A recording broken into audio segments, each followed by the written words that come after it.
After over a year of anticipation, after, of course, long deliberation, iRacing and Indycar have returned to a partnership that give way to a live broadcast of an event you won't forget. We welcome you all live on FTN, tonight's coverage of the Velocity Online Racing League, as the IR-18 series takes on the Kentucky Speedway, one of the fastest intermediates in all of the U.S. Great to have you all here live on FTN for the first time with VOR. I'm David Kreutz, regular commentator on the channel, joined tonight by my, of course, co-commentator Gary Godsos. We look forward to over 160 laps of racing in the middle of the United States. Qualifying is on the move with 4 minutes remaining, and right now drivers are taking to the track for the first time live on FTN, and this is the second race of the season. Still a lot of anticipation building up for each and every driver in the field. And Gary, as we look forward to tonight's racing, I'll tell you this much, we're both excited. How do you feel as we look forward to the main event?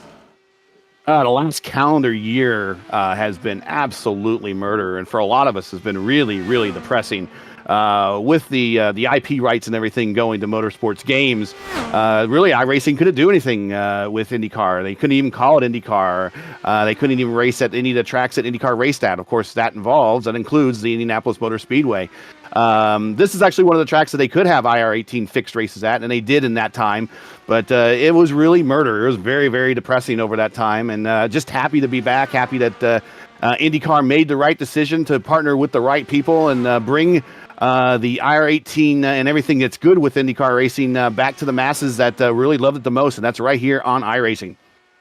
Right here on iRacing, drivers have returned. As a matter of fact, over 20 of which has registered already. And here in qualifying, looks like so far the charts are going to be topped by Liam Sullivan by just over 15 thousandths of a second. And it's still going to be times being taken as we speak. Look, it's now going to be Pedro Bell second on the board, with Gary Lovern in third and Josh Christensen then in fourth. Now, I mentioned previously, this is the second race of the season here in 2024 as the IR-18 series gets back on the way. So I'll throw it back to you again, Gary, here as we look forward to the rest of the season.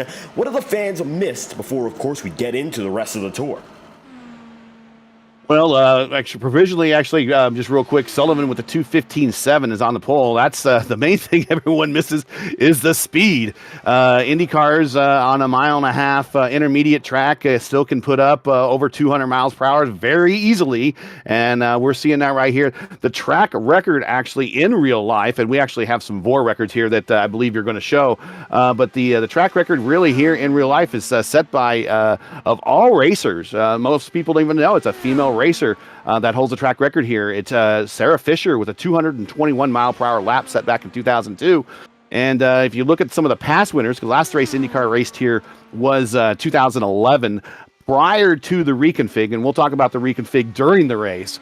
That was two racers, or two former Indy 500 champions, Buddy Lazier and Scott Hornish. Both won 2 races here each at Kentucky.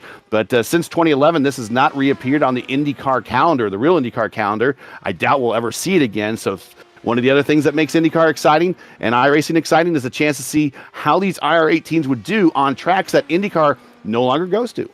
And it's a big point, preservation of racing. We might not ever see this combination again in the real world, but here on iRacing, it's a realistic experience, and a lot of drivers in this event, they've gotten experience with the Indy cars already today. Matter of fact, the driver who tops the charts, Julian Altena, happened to have experience previously in the day with Race Spot's Indianapolis event, the US 500, and they had a fantastic showing, a second split. Well, there was Julian, and a 4th place finish for him, as the number 11 team right now is at the top of the board. Only 30 seconds left here in qualifying, so as you mentioned, Gary, we do have some statistics to run through, and we'll show them now on the bottom left of your screen. Right now, this is the 3rd race this series has ever seen at Kentucky. Previously seen in Season 1 and Season 10, the all-time qualifying record is, in terms of timing at least, 24.249. Does not look like that was broken today. The race lap record might be in jeopardy, though, given the high speeds all throughout the track. Closest finish was just under 1 second, and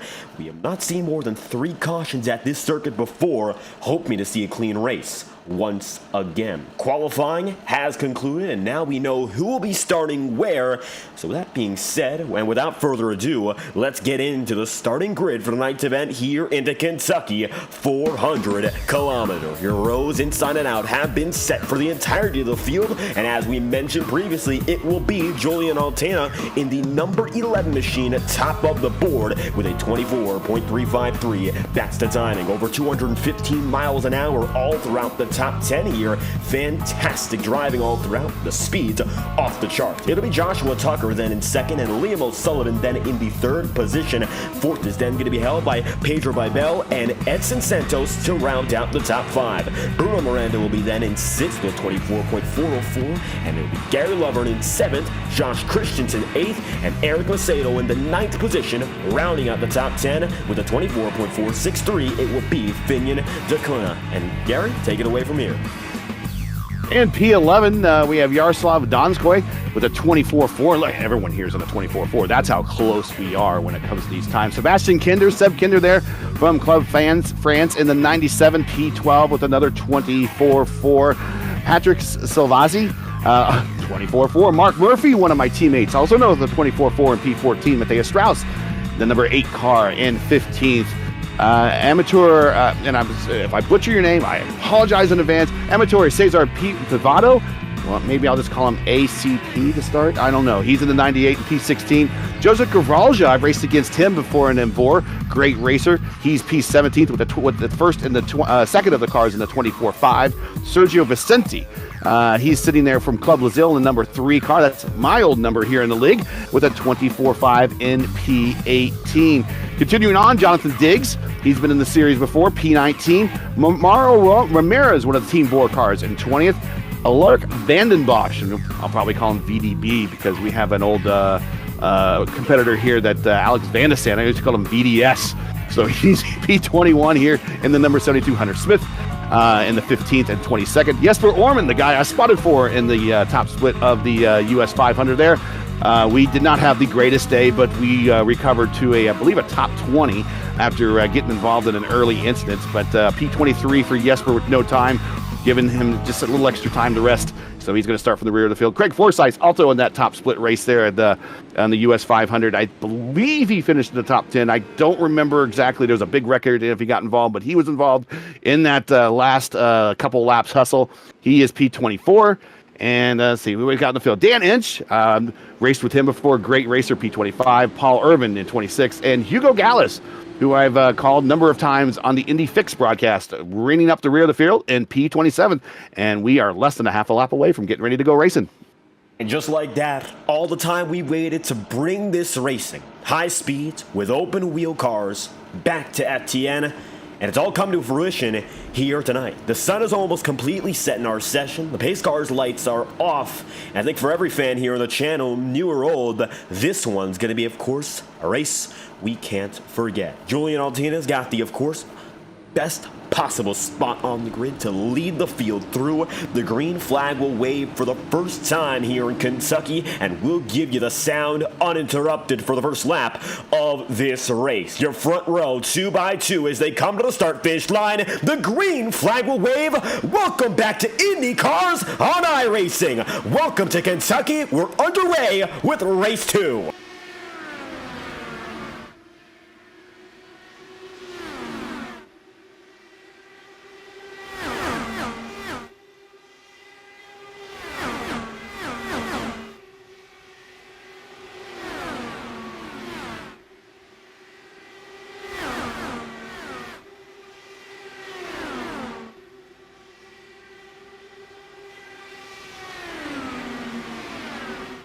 And just like that, first lap has concluded, and it's still going to be Altana at the top of the board with Joshua Tucker then in second. You're also going to look at Liam O'Sullivan already up top, and we're seeing multiple grooves come into play, but so far the bottom seems to be king. Oh, so early, and we're already making fast times, as you see throughout the field. We're beginning to get a bit further spread out, and Gary, when it comes to Kentucky, much different track here with the open wheel cars as opposed to if we went stock car racing. So how can you break it down for the viewers who might not be too accustomed to this style of racing, who don't often see this style on an intermediate track? It's a different racing style, even though it's on the same circuit. Yeah, it sure is. And this has been reconfigured since IndyCar's last official race here back in 2011, and reconfigured really, as I was in the pre-race show telling you, kind of the opposite of how Texas has been reconfigured. As you know, Texas decided to widen and flatten turns 1 and 2 and keep the 24-degree of banking in 3 and 4. Well, they did the opposite here. They kept the 24-degree of banking in 1 and 2 and flattened it out to, I believe, 17 degrees in turns 3 and 4. So you can pretty much handle the car all the way to the bottom, fall on out from the exit of 3 and 4, or the exit of 4 actually, all the way to about the time you get to the apex of 3 and 4. And at that point, either you're lifting or you're probably doing maybe some type of downshift to bring a higher revs because the car's going to get bogged down. And really, as we see as this race goes on, that bottom line in 3 and 4 is going to come probably a lane and a half off the bottom for the fastest line. And you're going to see cars that really are on the high line coming off of 3 and 4 as the faster line as they jockey then to get to the inside to get back down to the inside for 1 and 2. You know, we're seeing that jockeying for position already, not only in the front, but throughout the whole field. New race leader, Joshua Tucker. On the bottom right of your screen, you'll see the driver identifier. We'll have that up for the opening stint of this race. As you know, a lot of new faces here on the channel that we're seeing for the first time. Not to say these aren't recognizable drivers, though. You might know a name or two, as we mentioned, from the race spot event that was held previously in the day. Got a lot of faces who have made appearances in those bigger open wheel events, and we're seeing some 3-wide action further back in the pack. Taking a look as you look throughout the field, you'll see 2x2, some 3-wide in the mix, and how close these drivers are, you gotta understand sometimes get a little too close for comfort. No second chances in that regard. We don't have fast repairs tonight, so you gotta keep yourself settled in for all of the 167 laps. Not only you have to keep yourself free from damage, but you gotta stay with the strategy here, and even though it might look like they're going all out, you gotta start playing that conservation game. You might want to push a bit further if you know you got better car with that clean air, and this is when the difference in strategy really begins to come into play. These opening laps often set the foundation for what is next. That's regardless of what racing discipline you're looking at. And I think here in IndyCar racing, that's especially the case, as right now Joshua Tucker made the fast push and finds himself up ahead. Yeah, I've raced with Josh Tucker before at a couple of races in the Revolution Indy League. That was a former league that was being run before the broadcast ban. Actually, the one race that I really raced him in, we had a IndyCar race at the iRacing SuperSpeedway, and he was heavily involved in the pack that I was in that particular race. But he's a very aggressive driver. I believe he also did some time on the Lionheart IndyCar series. That was in their past season. Unfortunately, none of those races, even though they continued the series, the IR-18 series, none of them were broadcast, unfortunately, because of the ban. But I believe he was involved in that as well. Julian was also involved in the Lionheart series as well. A couple of these guys also involved in the Indy Elite EIS series as well. So a lot of these guys, they see each other more than once on a weekly basis. And that's a big thing to keep in mind as well, the community of drivers you're around. If you're comfortable with the driver, you can race them maybe a bit closer, maybe use up a little more of the track as the race goes on. And I have no doubt that a lot of these drivers have some recognition in this inner circle, because, you know, if you race against familiar drivers, you tend to understand them a bit better. And right now we're seeing good battles all throughout. Looking further back in the field, it looks like the entire field is spread by about 20 seconds, going back to Sergio Vincentini in 27th. Rest of your field is spread within 7, and now we're looking side by side right now with the number 17 machine of Patrick Savassi, who's going to be in 14th as it stands. And you can see sometimes these double file battles don't last all too long, but it looks like for now the battle will keep on going, as dropping down to the bottom side is the number 91 machine of Yaroslav Donskoy. And now we've got another move being made, and with how quick you are, these moves are just about as fast. Yep. Yaroslav in that Joseph Newgarden Indy 500 winning livery right there, up to 14th. The big gainer, if I get a call out to my man, maybe get the camera on him real quick, in P11, Jesper Orman up 12 spots after starting back shotgun on the field.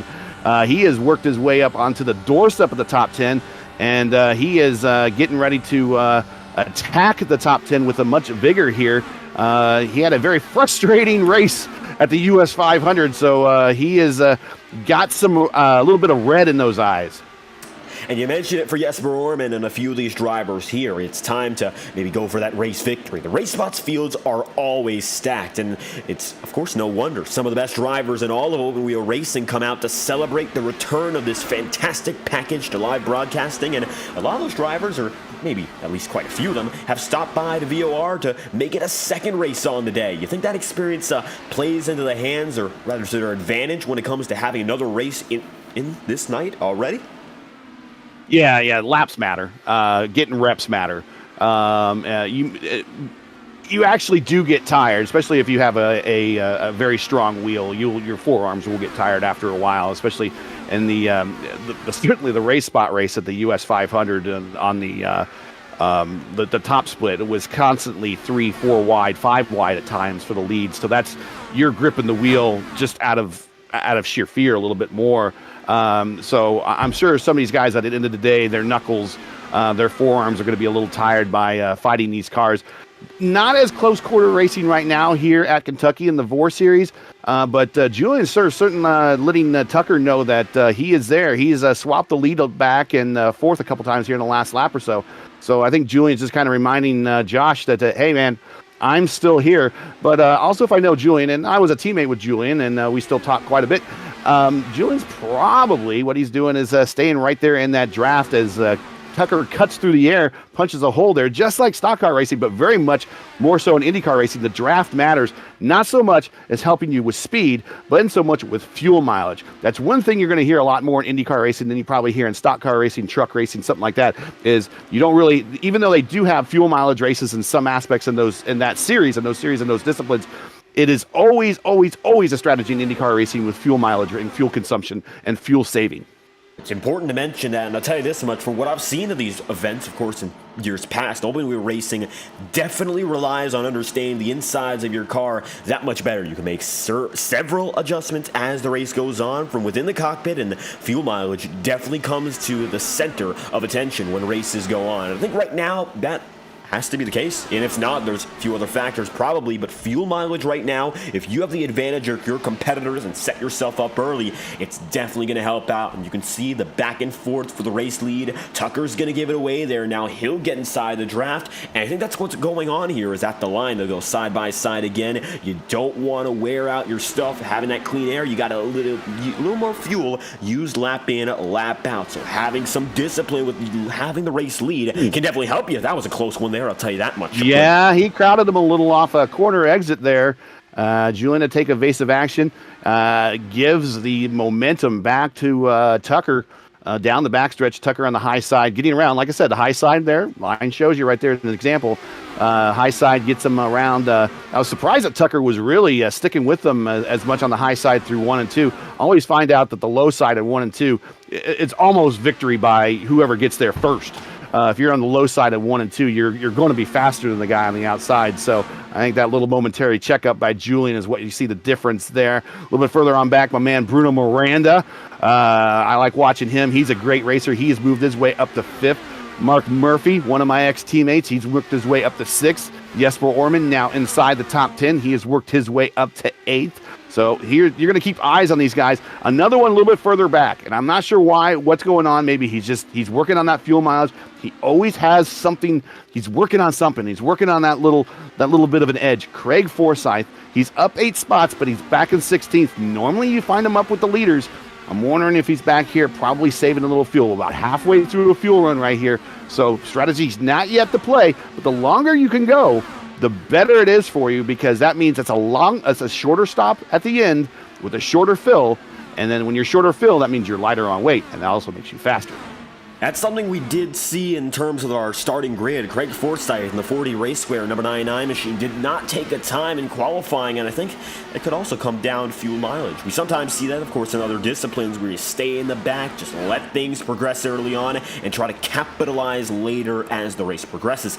Now, for Craig, I've seen him, very quick driver with these open wheel machines, as you mentioned, so it's a bit of a shock to see him down in 16th, but he's still picking drivers off one at a time, right now going at a speed of approximately 215 miles an hour.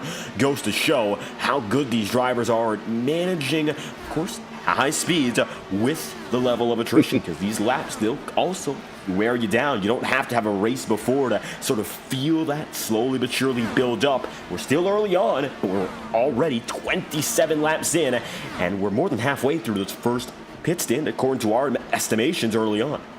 Yep. 26 cars are still running. Looks like Sergio might have had an issue, and he has an extended pit stop, maybe for some work to be done. But yeah, that's just kind of settling things in. Last lap, Tucker 2:13.1, Altena 2:13.5. Let's see, the best lap that time really were the leaders. Miranda up there 2:13, Orman 2:14. So I told you, keep watching on Jesper. He's already at the P6, and he's by far the fastest car in the racetrack by a mile per hour. And look at now, Jesper Orman, the first time we focused on this number 2, it was in the 11th position, already just outside the top 5. That's going to be another driver to keep an eye out for now coming up on Bruno Miranda. And this is when you begin to wonder, is a driver like Jesper going to pull for a little more aggressive driving around him? Because if this is one driver who's making moves fast, the drivers ahead, if they want to keep their position, they'll have to start making moves quick as well. Unfortunately for Sergio Vincentini, looks to be out of this race, disconnecting after a 13-lap stay down on pit road. Now we look up in front. Jesper Orman within 2 seconds of your race leader. And now it looks like it's going to be the 4th spot, number 88 machine of Pedro Bibel, just within a second right now of Joshua Tucker, who still leads the way 31 laps in. Yeah, Orman closing in on Bruno Miranda. This is a battle right here between these two, very experienced drivers. Bruno with a new team at that Roar Motorsports or esports team. Used to be with the Yukos Hollinger Esport IndyCar team, their official team. He raced for them for many races before the broadcast ban. So it looks like he is palled up with somebody else. He is on the back of Bibel. That's probably going to slow him up just a little bit. We're going to see Orman close the gap, and we're going to probably see a three-way battle for a position here momentarily. And the fight's going to be on to maybe take some more spots just before we hit our first pit stop cycle of the night. For the viewers that are coming in, estimates are showing we should be seeing about 45 lap pit strategy stints. And we should be seeing our first pit stop within the next 10 or 15. 167 laps on the table tonight. You break it down by about 4 pit stops, and a little bit remains at the end. So the question is, do you go long early, or do you wait it out and maybe try to get that longer in as the race progresses? That's going to be one of the other conversations that goes on throughout the race. Still Joshua Tucker leading, and as it stands, a lot of pressure from behind, but Joshua more or less has led the majority of this early stint. But that's not to say that could change. Bruno Miranda still in the back bumper here, looking for 4th and getting closer, as you'll also see Liam Sullivan way up high. It's going to be 3 drivers, if not 4, and that's a very close moment. Bruno into the wall. Bruno into the wall, yeah. I don't know if that's going to be any damage, but that's definitely going to. He's got to get the position up to Jesper. He's probably checking the car out right now to find out how it feels. Maybe he got away with one. We see. Now, the big difference between IndyCar racing, a lot of people point reason why they don't like it versus NASCAR is the NASCAR, they can bump each other, and it's not the end of the day. These cars are brittle, and they don't like to touch the wall at all. They've gotten better in these lifetimes. These old cars, and when I say old cars, you're like, they're IR-18. 2018 wasn't that long ago. Well, it's still, 2018 actually was a while ago, but these are actually the base chassis, the base tub is from the old DW12 car they started using in 2012. So these cars, even in the sim, are a little bit tougher than the average Indy cars of the past, where you would smack the wall and all of a sudden you'd have an A-arm bent or something like that. So it looks like he might be back underway. He just turned a lap of a 24.4, and Liam Sullivan right in front of him just turned a 21.4, and Mark Murphy in front of him just turned a 21.4. So he might have got away with one. And that's a very, very close call. I mean, we saw how quick that bobble was up to the top, and overcorrecting. That could be the end of your day as well. Sullivan's having an issue, though. Sullivan's the one having an issue right now. He is having a hard time getting it off of corner number 4. He is just up against the wall every single time on exit. He should be right down on the yellow line on through 1 and 2, so he is having some handling issues. He looks like he's with that Sim TV team. They have some experience, and look, Miranda on the outside of Sullivan. Sullivan might be going to pit road, and that's probably, that's what he's doing. So he is looking early an early pit stop, maybe to try to get the under on everybody to see if maybe the new tires will gain him some positions if he stops short now. So it's going to be fresher tires and a shorter fill. So it's going to be a quick stop for this guy. We'll see if he comes out in front of these guys when pit stops cycle through here in the next 5 laps or so. Liam Sullivan, as well as the number 52 of Dan Encher, are going to be the first 2 drivers taking green flag pit stops tonight. Looks like some trouble for Dan coming in, and a bit of a slow entry either way just made the pit box there. Now it's going to be another driver going in Joshua Tucker, and it looks like we're already seeing drivers make their way in 40 laps in, and take a look at this. It's your first pit cycle of the day. Yep. And look at who's in P2 all of a sudden. Jesper Orman, Mark Murphy. The cream kind of rises to the top in these races. It's funny how it does that. Mark Murphy, he's a former champion of the Indy Fix Series and the official races you see on iRacing that we covered on Raceverse. And he's also a teammate of mine that I've raced with before. So he's in a very familiar position. He just kind of biding his time there in the that's a Stroker Ace paint job on the side of that car with the old chicken pit from Stroker Ace movie. If anyone has seen that, remembers that movie. So that's a call out to a stock car livery that's on his car. But he raced that to the championship in the Indy Fix Series. So we know he's definitely got it in him. So we're looking at Altena, Orman, Murphy now 42 laps into their stint. Probably looking to pit here. Here comes Murphy going to 42, coming to 43. Julian getting some good mileage, probably because he followed the leader so long.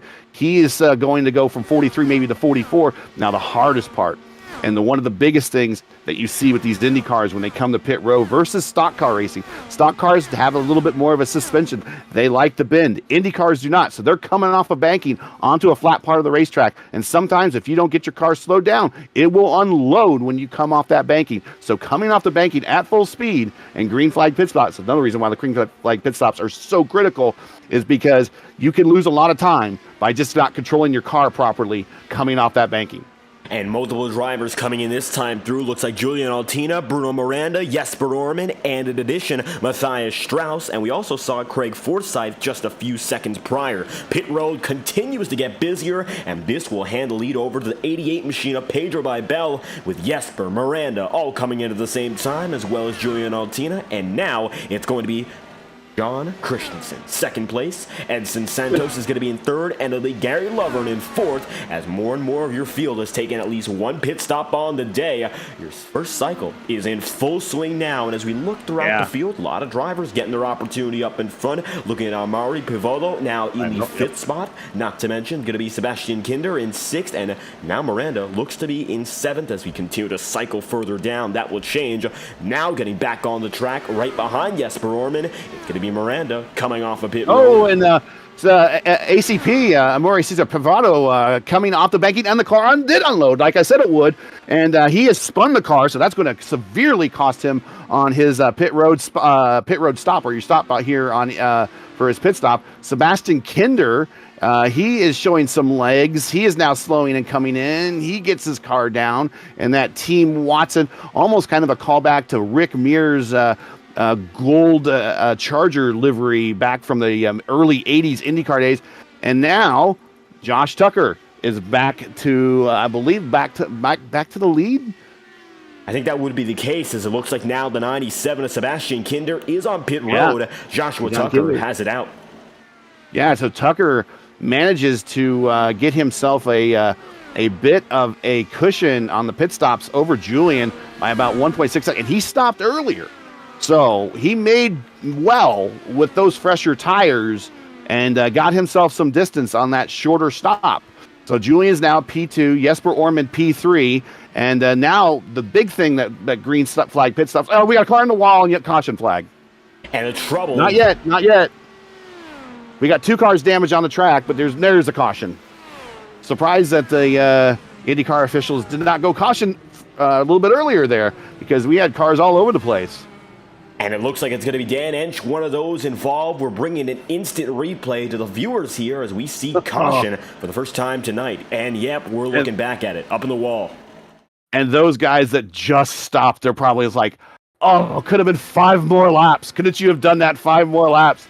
Because then they would have had basically a whole lap lead on everybody. Everyone would have got the wave around naturally. But they would have not had to stop. They would have been able to stop under caution, maintain their positions, and everyone else would have got the wave around. So it could have been, coulda, shoulda, woulda for those guys if it could have got a little bit longer with that caution for the guys that went long on that one that did 44 laps. Orman did 44 laps, 45 laps for Pedro Bibel. He's probably hitting the steering wheel a little bit out of frustration. Also, who else did 45 laps? John Christensen did 45 laps. Edson Santos did 45 laps. Seb Kinder did 46, and he was coming in an hour. It looks like there might be some confusion over what position everyone should be in now behind the pace car. But yeah, those guys that just missed a golden opportunity. And now we are figuring out who will be where. Mark Murphy looks to be scored as your race leader as it stands on a 6-lap stint. Caution out for the first time tonight. And I'll tell you this much, it's interesting that we had it as soon as almost everyone had their pit stop done and done. And that's sometimes what happens here as drivers are going to be in a mix of strategies, older tires, newer tires, and different approaches when you get back on the track. You can't take it as a safe ground for racing. Sometimes you just see drivers mix up with each other, and there we have it. First caution of the day. I'm confused, actually. Yeah, I'm confused now because I don't know how Murphy, not to say that he doesn't belong in the lead because he eventually is going to get up into that pack. I'm not sure how he's a leader when we left Josh Tucker as the leader. So I think there's still some confusion. A lot of cars going very slow under the pace car trying to sort things out. But I think we got some scoring issues going on. You can see how slow everyone is. I'd have to second that statement here. I mean, we're going at about 35-ish miles an hour. A lot of these guys are still just pedaling around the track at very slow speeds, and now we're seeing more pass by the iRacing pace car. Forsyth, one of which we saw Joshua Tucker go, and we should be able to alleviate the trouble, get ourselves going very soon. Now we have drivers on the way. Mark Murphy is still scored as your leader, but as you mentioned, when we left off, Joshua Tucker had that spot, and he's coming on the outside line to take it back. There he goes, yeah. Normally I would say thank God for electronic timing and scoring, but I'm not so sure right now. I mean, keep in mind, back in the really old IndyCar days, the USAC days, timing and scoring was done by hand and eyes. So this will be, hopefully the computer can get everything straightened out. Here comes Jesper down for a stop. That's he's going to stop a little early, I think, get everything topped off. This might be what gets him here to the finish only with 2 more stops, or maybe 1 more stop versus everyone else. Yeah, if I doing the math, it's going to be 50, get him to 90. He still might have 1 more stop to go, but the way that he's moving through the field so quickly, and the same thing, I think I saw Mark Murphy do the same. Stopping, getting fresh tires. If you're finding you're going to cut through the field easily like they did before, why not get back in there? Stop. Go ahead and get 4 pair of freshies on, and line yourself back up, and you'll go longer now than everyone that's currently on track. And it looks like right now, with some drivers going down a pit road, we're still figuring out the troubles here. A few drivers still pacing around slowly, and an odd circumstance after nearly 50 full laps of racing. I'll tell you this much, good racing while we had it, and when we talk about caution statistics, we'll bring up our information on the bottom left of the screen once again. The most cautions this track has ever seen in VOR competition, it's 3, and the least is 2. So we don't often see moments like this on the track as more drivers opt to go down a pit road once again, and it looks like that's Dan Inch. Sorry to cut you off, but Dan Inch is still driving around out there with a bad nose cone. I don't know if that's visible on your feed or not, but he's going to have to stop to get that repaired. I'm wondering if he's just staying out as long as possible to get as many laps credited, just in case there's another caution and get the car that was in the caution with him, if he can get ahead of him or not on the timing of scoring and finish here. So Dan Inch walking around out there with a floppy nose. Ironically, I think he's the fastest driver on the track right now as we are still pacing. One lap to green this time by, and a little bit of driver chatter going on right now. Yaroslav Donskoy asking, did we break iRacing? I think they got it figured out, though, and we should be good to go for our first restart of the day. Everyone's lined up. Joshua Tucker is again your race leader, and it's going to be Julian Altena, then Liam Sullivan, Finian Dacuna, and Pedro Bibel, your top 5 as we move on to our first restart of the event momentarily.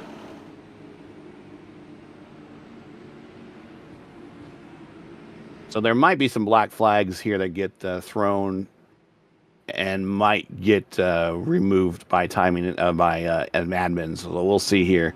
Dan Inch still needs to make a stop. I think he knows he has a floppy nose. At least I hope he does. He's lining up for a restart, so we'll be sure to find out as we come through this time by. Joshua Tucker, your race leader. It's going to be a single file restart, and they're all going to get stacked up. No incident, but it's going to be a clear and away advantage for the 77. We almost had an accordion incident right there in the back where Inch was. I don't know how he doesn't have a meatball flag, but he's got to stop and get that fixed. There's no way that he can. He maybe can hold it to the bottom as they're coming up the speed on the bottom of 1 and 2, but there's no way he can make it through 3 and 4 without heavily lifting off the throttle. So I'm wondering why he hasn't stopped. And he's lifting heavy now at about 170 miles an hour. That's almost 50 miles an hour off the pace. You're right. Yeah. I just don't know what the case is here. Is he going to keep on going and hope to just stay in it in case someone else wrecks? He's got to make a pit stop eventually. I think if he does, though, he's worried that will be his night.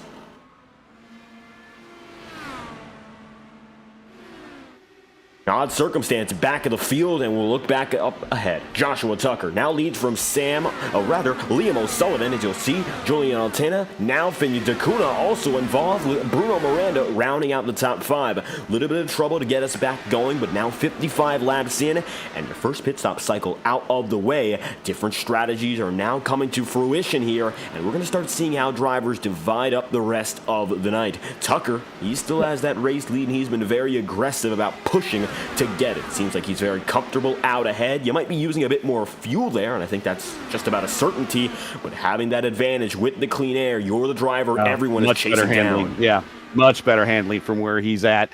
He's 16 laps on his current stint. Sullivan 17 laps.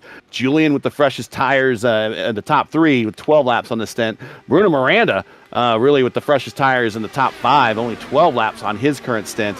So right now, the tires are still fresh enough that a separation of 3 or 4 laps really isn't that big of a deal. As we get later in the run, a separation of 3 or 4 laps, you'll start seeing them picking other lines. And just saw in the corner of my eye, all of a sudden coming into the picture, and we've talked about him before. Here comes Craig Forsyth now. He's in the top 10. He's up in P8 and the tail end of this lead pack here. Forsyth made the most of that entire situation. As a matter of fact, we saw him honestly within the top dozen through the initial pit cycle, made up a lot of time to slowly but surely put himself in the back end of the leading conversation, and the caution is going to benefit him greatly as well. Everyone gets stacked up. He's now inside the top 10, and all of a sudden, he could be in the conversation with some of the best in the business up in front. Bruno Miranda now going to be fighting side by side as your leader, Joshua Tucker. By no means is he away from the pack. They're all hunting him 110%. So, yeah, we had 4 cars get black flags removed there because of the confusion from iRacing timing and scoring. So, looks like everything's all straightened out. People were where they needed to be, or hopefully where they should be. And no one after the race will throw a protest about being timed on the wrong lap or whatever. But we got basically an 8-car breakaway at the top. And your leaders are continuing to break further away from drivers such as 9th place Patrick Silvazzi, who is now going to be about 2 seconds off of leaders. Forsyth is really the driver who connects the front from the back right now to get up to Craig Forsyth. Maybe there's a chance to stay with the leaders, but that's not going to be an easy feat here. As you'll see, Forsyth is sort of laying off the lead pack. He's got the draft as well, but not as aggressive as those who are directly up in front. Tucker and Liam O'Sullivan have been going at it consistently, and we mentioned earlier, it looked like Liam had some troubles. He went down to pit road earlier than the rest of the field, and he's come back out here, and he's still got the podium speed of the laps prior. And even then, he's looking for the race lead now, once again taking to the second groove through 1 and 2. So Tucker went 39 laps on his first stint there. He's 22 in his current stint. Keep in mind, we got some caution laps in there. So he's going to go a little bit longer than 39 next time, but he was the first to stop for the very first stint and came out in front of Julian Altena and went 43. So wonder if Julian maybe will pit a little bit earlier this time around, considering he had about a 1.5 second deficit to Tucker when all of the green flag pit stops all shook out. So Tucker, Sullivan, Altena, your top 3. Smith, Miranda, Bybel, your top 6. Fourth type now is up to 7th. A little bit deeper into the field, some cars that we've seen that disappeared, but they're going to storm their way back. Orman 17th, Murphy 18th, Gallows 19th. Want to watch those 3. So we still got a lot of racing yet to go, and some of the dangerous drivers that we saw in the first stint, they're now way back in the field, and you're going to start seeing them again as this tire wear starts separating people. And the separation of tire wear is a big thing to mention. Now, you mentioned it, that Julian Altena actually has a younger set of tires, a fresher set, shall we say, compared to those who are up in the podium. And even though, of course, right now Julian runs in 3rd, you think there's potential to maybe become a bit more aggressive as this run goes on and sort of put that power to the test when you don't have to use it all too much right now, but later on, that advantage might come handy. Yeah, he has time. He has time where he can do that. Although it looked like he might have got a little arrow push coming off of 3 and 4 and lost a little ground to the P1, P2. One of the things you find out with these Indy cars is that 2 cars do pretty well racing each other. It's a 3rd car that typically gets caught up in the dirty air, and then that's where you see the packs kind of develop. A lot of 2-car packs in IndyCar racing, and got a little bit of that going on with Julian and P3. Doesn't really have a lane to get that good clean air over those front wings, so he's going to be pushing a lot more, and that will close the deficit of those fresher tires because he's going to be turning that wheel a lot more to get to the corners than the top 2 are. Now, also one thing we haven't really talked about, and something that the big difference between stock car racing and IndyCar racing is that IndyCar drivers, these are like mini jets. I mean, right down to, you got an enclosed cockpit and your wheel looks like a yoke. But one of the things many things that these drivers are doing, they're shifting gears on multiple times a lap. You don't really see that a lot in stock car racing. Another thing they're doing is they're working on their anti-roll bars, their front anti-roll bar, their rear anti-roll bar. They stiffen, soften, helps the car rotate through the corner, and then also the weight jacker, which moves weight forward and back in the car. Really, it operates kind of a spring on the right rear, I believe, what it does in the sim. But in real IndyCar racing, kind of moves the weight left and right across the front of the car. And you're constantly, as you're in traffic, adjusting these knobs and dials on your wheel. Your fuel map, you can control that as well. Your brake bias, you can control that as well. It's not just I'm aiming the car, I got my foot down and I'm in 5th gear and I'm going. These guys, in most cases, are working many things for a single lap. And all those factors come into play lap after lap after lap at high speeds, 167 of which are on the table, and we're already nearly halfway. That goes to show how quick these drivers are making use of Kentucky Speedway here. Liam O'Sullivan has not backed off for the lead, and we're looking at drivers still slowly but surely making their way up. Craig Forsyth is now going to be up into the 7th position, so he's going to be slowly but surely climbing back up into this leading pack. Bruno Miranda's got double trouble, as you'll see. Hunter Smith, not to mention Pedro Bybel, also in the mix, and as everyone slowly but surely gets closer in this second grouping, it's going to bring Craig Forsyth, and maybe it's also going to bring Patrick Zilvazzi, because it looks like now that number 17 is gaining time at the same time. And as these drivers move further and further together, you start to see that air stall out the momentum, which is what's happening to Julian, and it might be happening to the rest of these guys fighting in the pack as they go side by side again. There goes Miranda. Not Bruno Miranda. Bruno Miranda, he just found a lane on the outside, and it's a shotgun around Smith and Bybel, and now Miranda up to the top 4 here. And if there's a lucky driver of the day award, your early candidate right now is Bruno Miranda. Got away from corner contact with the right rear on the exit of corner 4, right about there, right before the pit stops happened, and he got away with a big one, and now he's back up into contention.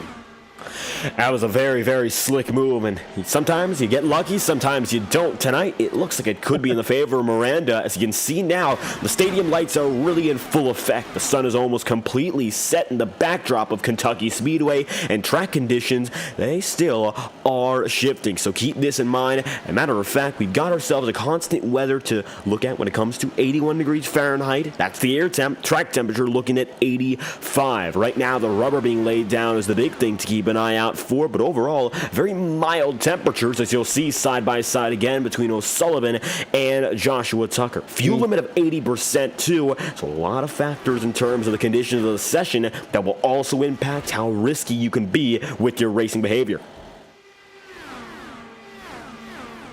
Yep, the atmospheric situation definitely invites for what we call pack racing, and we got a little bit of that going on. Not pack racing that you expect to see like stock cars at Talladega, but a lot more closer racing when it comes to the open wheel cars. And we got a 3-car breakaway. Miranda, he's in that draft. The draft envelope of these cars, about a second and a half, and he's well within that with the car in front of him. As long as he can stay there, he's going to be involved in this battle. They'll never get away. The car that really needs to stay within the envelope is Smith. Smith is back there, and let me take a look at Smith's stats. Smith is 4/10 back from Miranda, but he can't fall back very much. Now he's getting a good run, and we went to caution, so that's why he got a good run. We're at caution on the racetrack.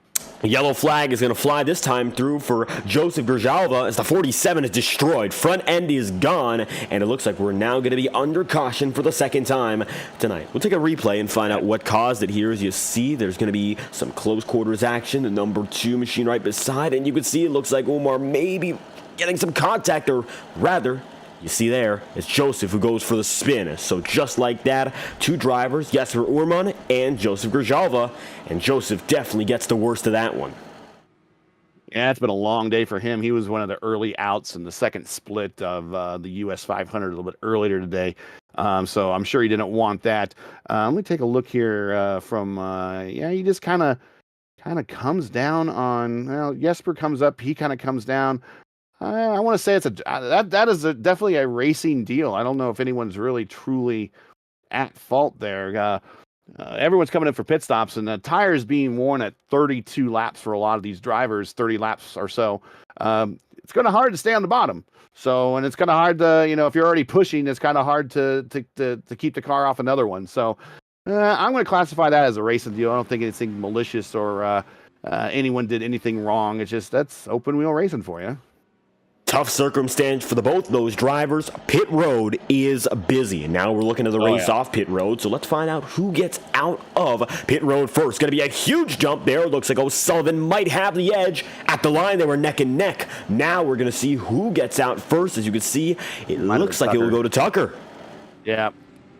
So, and it happened, that caution happened right about at the perfect time. That's about where they all stopped lap-wise for the first stint. Remember, there was caution in the second stint, so they were going to go longer. We got a couple cars staying out. They're going to get the wave around. So let me introduce you to an IndyCar rule. There's no lucky dogs here, none of that little gimmick stuff that NASCAR likes to do. But what they do like to do is definitely allow the leader to take the green flag and to take the restart. It used to be back in the IndyCar days, in the older IndyCar days, the leader could be 3, 4, 5 cars back, but it didn't matter because whoever was still lined up first behind the pace car could have been multiple laps down. They were going to restart the field. And often we found out that maybe that car had an issue, maybe the driver wasn't as sharp as the other driver, and it would bottleneck things and issues would happen. And so out of safety, IndyCar initiated the wave around rule. So any cars that are not on the lead lap, that are in front of the leader but behind the pace car, are going to get the wave around. They'll get to automatically come all the way around, join the end of the field, back into the field before going green. And they'll get the wave around command 1 lap before going green. That way, Joshua Tucker gets to bring the field down and manage the field, which is his right as a leader to take the green flag. And as you mentioned, taking the green flag very soon, 80 laps in out of 167. Joshua Tucker's got a few lappers to look at right ahead. Looks like now Dan Ench does not have a broken front end, and you'll see the nose cone is back in one piece. Now, It's only going to be one lap down for 52 machine right now, so Dan is not in terrible shape. Better as it stands to have that damage repaired and be one lap down than maybe be a troublesome force on the racetrack. Good to see there the damage has been repaired as Joshua Tucker leads the way from Liam O'Sullivan. We've seen a good battle for the race lead between our top three drivers all race long. So now the question is, what are we going to see next? The second half is coming up. Overall, very, very clean racing for the most part. Few misgivings on the track, but nothing major. And as you said, I don't think anything so far has been intentional. These are quick machines, and sometimes they're hard to handle, and at speeds of over 215 miles an hour, that is shown. But we could see some more aggressive driving. It is 80 laps in, and now it's time to find out whether or not that's the case. So, Gary, I'll ask you, you think we're going to see a bit more of that fire come out from these drivers? Yeah, after a while, patience runs thin. Even with IndyCar drivers, your patience runs thin, and you're running out of time. The key thing here, if anything, is if you're not in contention right now, as long as you're on the lead lap, that's the key thing. If you're along the lead lap, you're in the fight, you're still in the game. If you're not on the lead lap, you're going to have to come up with some additional strategies to get the wave around, hope for some cautions, get that lap back that way. So the key thing with IndyCar racing, and one of the things that I jokingly, when I was racing with Julian, we always called the Godso strat, is I'm hanging out in the back, I'm letting everything happen in front of me, I'm letting all the human errors happen in front of me, I'm steering clear of all the big wrecks and everything. And by the time the end of the race gets here, all of a sudden you've knocked yourself up in the 8th, 7th, 6th, and you're looking at a top 10 finish, and now you can possibly race for the lead. I think a lot of guys are looking at this mid-pack saying, there's still a lot of racing to go, still a lot of tempers to go. Some guys have had a long day, might get tired, might make a mistake, cause a big one. I can gain some positions that way. The best place to make a pass is while the car's in the pits or in the garage. So that's the best and easiest way to make it. So I'm sure there's many guys in the mid-pack, Jesper Orman, one of them, that's looking for some more carnage to happen up front, as he picks them off one by one. Time to find out what these guys have in stores. The iRacing official pace car will come down in, this time by the sun, all but completely gone for the sky here in Kentucky, and it'll be Joshua Tucker once again in control. Let's see if they stack up this time through. They're all a bit closer, and it looks like Tucker's got the jump. Green flag's out yet again, second restart of the day, and Tucker's got the edge from Sullivan and Julian Altina. I see Joseph updated in chat. He's not happy, doesn't seem like there, and I understand where he's coming from. He's had a long day. That was an instance that he thought maybe it might have been a little bit more on Jesper. You can go back and look at it, but it looked a little bit a racing incident to me. But again, long day. Everyone has kind of their own perspective on things. Chat can go back and look at it as well. Tell us what you think. Who was at fault in that incident? Put it in chat and let us know. But we have a fight for the lead now as Sullivan is not letting Tucker get very far. And Julian just kind of hanging out watching the party from third place. And tell you this much, if you do have a favorite driver, be sure to let us know in the chat room. Looks like right now Ben Mulryan's got, of course, Liam O'Sullivan support in the chat. If you subscribe to FTN, unlimited chat access all year long, no matter what race we've got. Right now, Sullivan right behind Joshua Tucker, and they're still close as ever. Side by side again, Tucker takes it down to the bottom side, and 84 laps in, we have just about hit the halfway point. 84 laps to go as it stands, and now it's time to see how drivers show their true colors in the most important segment of the night. Liam O'Sullivan is still right there on the back end, but just can't quite find the way around. Defending that bottom side, Joshua Tucker makes the exits work time and time again. Yeah, the way to keep the lead is definitely on the bottom off of 1 and 2. That higher line at 3 and 4 is going to come in. We've already seen Bruno exploit a couple of people on that high line. And as those tires get about 20 laps old, you're going to see that again. He's in P4, and he's in a position to probably do that once again.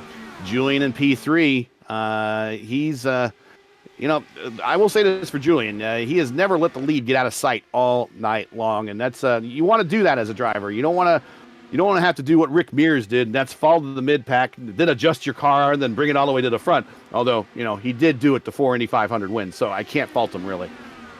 I don't think you want to be away from the leaders, though, with this specific IndyCar package. I mean, when it comes to these IR-18s, you mentioned how important these in-car adjustments are, how specific you can really get the intricacies down. So if someone or multiple drivers ahead of you have it down to a T and you lose time, it's going to be much more challenging to get back there. The racing of today, in terms of every sort of discipline, it's a lot more precise. There's very little room for error, and even in the virtual realm, you gotta stay with it every lap, no matter what. So I think right now, for someone like Julian to stay in the mix, no matter what lap it's been, that's a great attribute to have. As Hunter Smith takes away the third spot for now, they're going to be side by side at the line, right behind your leaders, who are just about as close, if not even more so.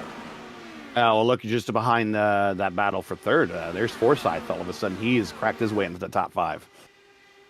And just like that, we got another driver to keep an eye out for, Forsyth, slowly but surely rising through the ranks as the race has gone on, and started in 24th. Hunter Smith started in 22nd, so just because you start in the back doesn't mean you're going to finish there. We are seeing some drivers claw all the way through, and they've made it up to this top 5 battle. Big time moves so far, but your top 3 in the race were top 3 in qualifying, just in a different order. So it's difference between the consistent front runners and the drivers who have gone for the bottom, and now they're here all at the same time.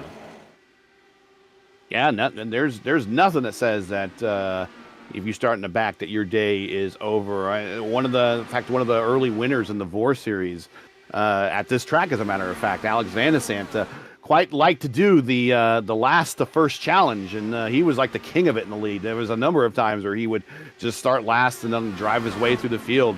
There was a number of races that I could think of in my involvement in VOR where we had a 30-plus car field at an opener at Homestead, and for whatever reason, I'm qualified back in like 27th, and I just hang out with some strategy. Next thing I know, when the race is getting in its closing stages, I'm up in 5th place.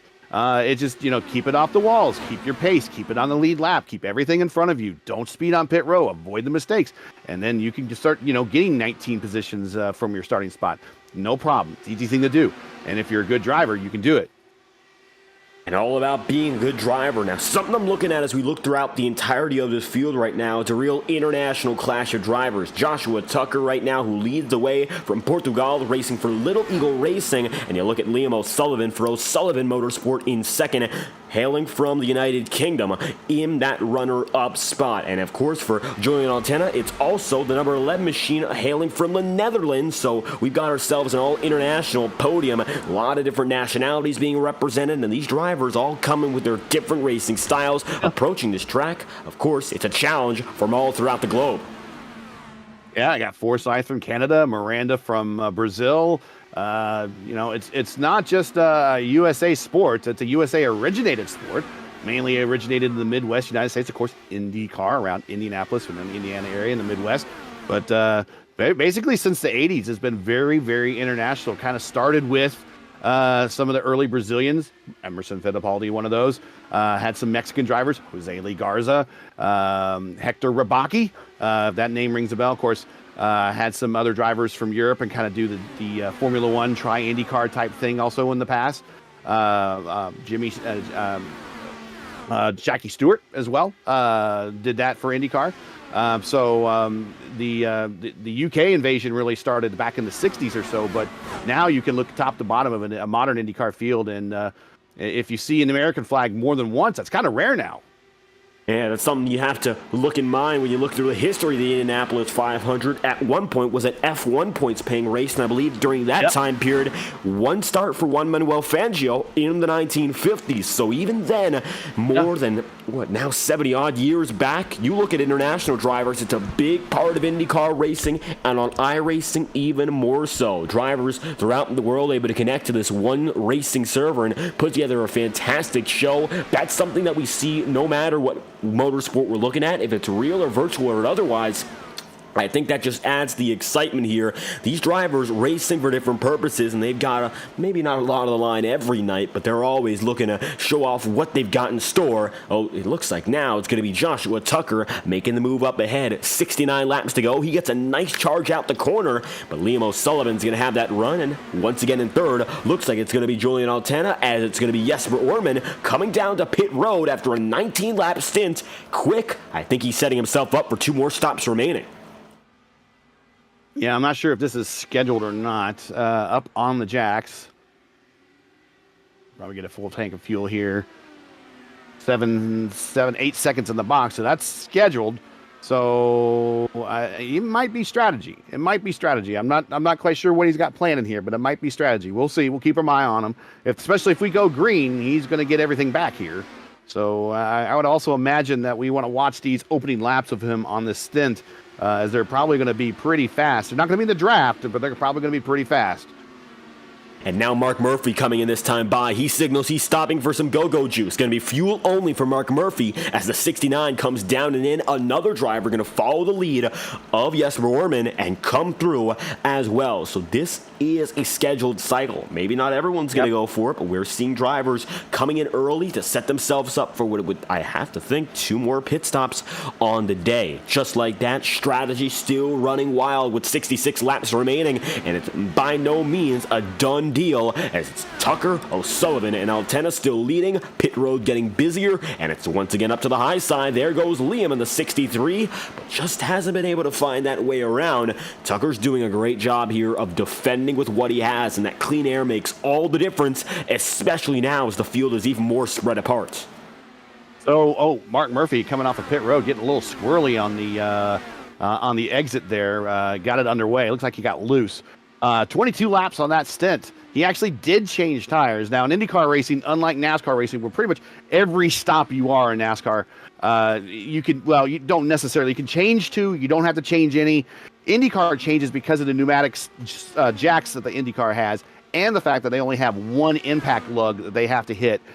They can change tires inside of 5 seconds. So pretty much any time if a stop's going to last longer than 5 seconds, they're getting a new set of rubber on. So he got new set, filled the tank up. He could be good to go. It's going to be close. 104 coming to 105. He's a lap down, I think, on everybody right now at the moment because of the pit stop. If he does another 40, 45, it's going to be close. So he's going to have to do another one. So I think he might be right. He might be setting up for a really short stop there for the last one and kind of go all to the wall in that last 20 laps or so that he's going to have fresh tires. So it looks like already drivers looking forward to what's left. More than halfway down. We've only got ourselves 62 laps to go as they come to the stripe this time by. That might sound like a lot, but in all honesty, it really isn't all too much looking how quick these drivers have been. Only 2 cautions in the day so far, matching the all-time low this series has seen at Kentucky, and only 1 under the all-time high. Very clean throughout tonight's racing, and we're looking again at the battle for the lead. How's about, though, we look a bit further back? Some close battles now going to be fighting 3 wide for what looks to be 6th at the line. It's just behind Patrick Zavazzi. It's going to be Hunter Smith, Matthias Strauss, and it looks like Bruno Miranda. And once again, Bruno, no stranger to close racing, finds himself in the mix of our biggest battle. Yeah, there's no out of bounds on the front stretch. If they want to use the apron under the start finish line, I believe they can. I have to go back and look at the rules. Sometimes Julian, when sets the league rules, they say the apron's out of bounds. Until the final lap, and then the apron is open. But if you get forced down there, there is no penalty. You just got to kind of let out of it and get back on. There's a little bit of a banking transition there, so you got to be careful. But there is Bruno going on the high side of Hunter in that Team Watson racing car there.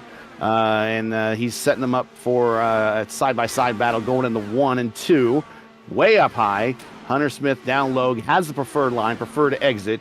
Now Miranda is going to have, looking at his rear-view mirror, he's got Hunter Smith back there. And now we got Miranda using that high side shotgun that he was using before, pulls that pass off on Strauss and gets the position, move Bruno Miranda up to 7th.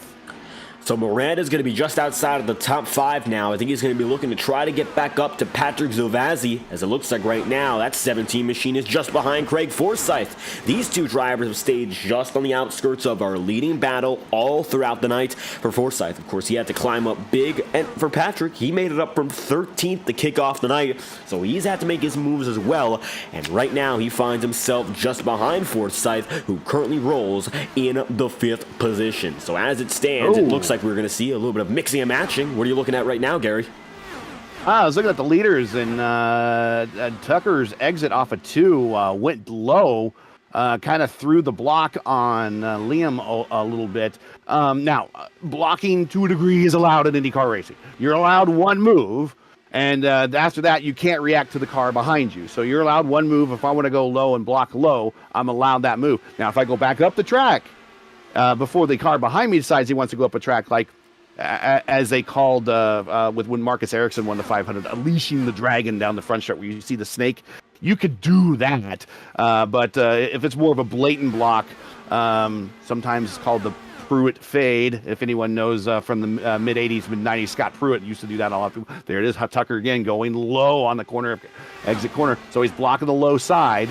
That's legal, but if he does another move in response to the car behind him, then it's blocking. And then it will be up to the race officials then to either penalize him after the race or during the race or whatever, how that comes to be. But blocking to a degree in IndyCar racing is allowed.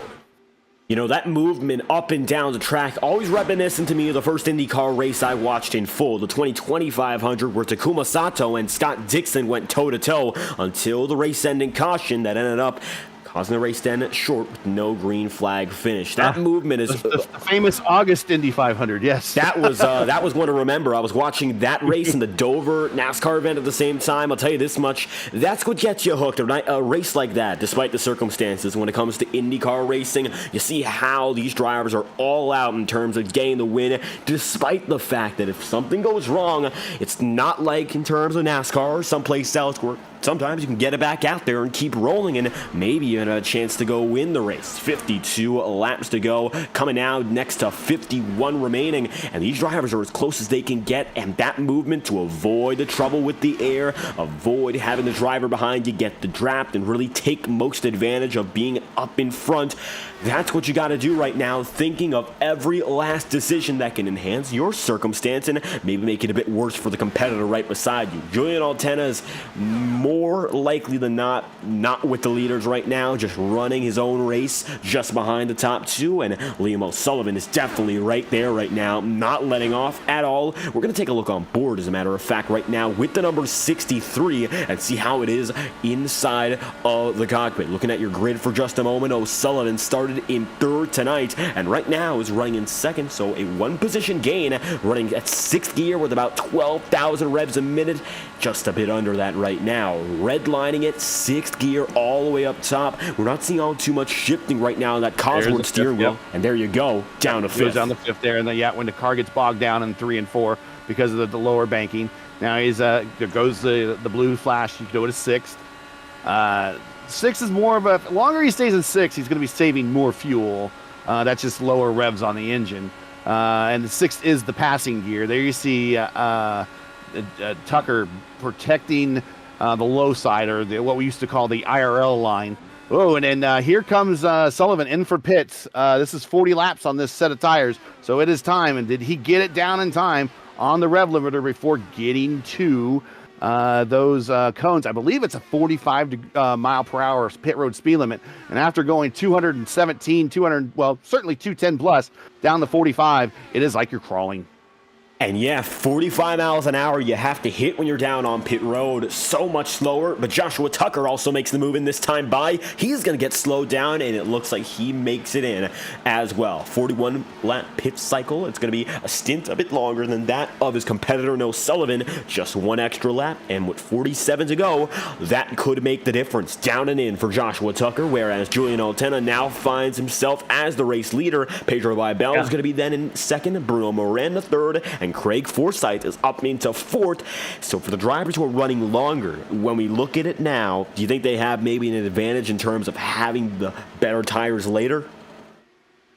Well, we saw during the first stint that those that came in early actually came out ahead of these guys that ran later. So I would imagine where the tire wear is really killing people right here, right in this corner. And I think we got another. No, I thought we had another car getting ready to make the dive down there with Baybel on the bottom side there, Pedro. But I think if an earlier stop is going to be a shorter fill, but I think the new rubber and the speed that you make up not being in traffic which is this is the over and under. That's what we talked about when a pit stop, an over and under pit stop. Am I going to come out over the guy behind me?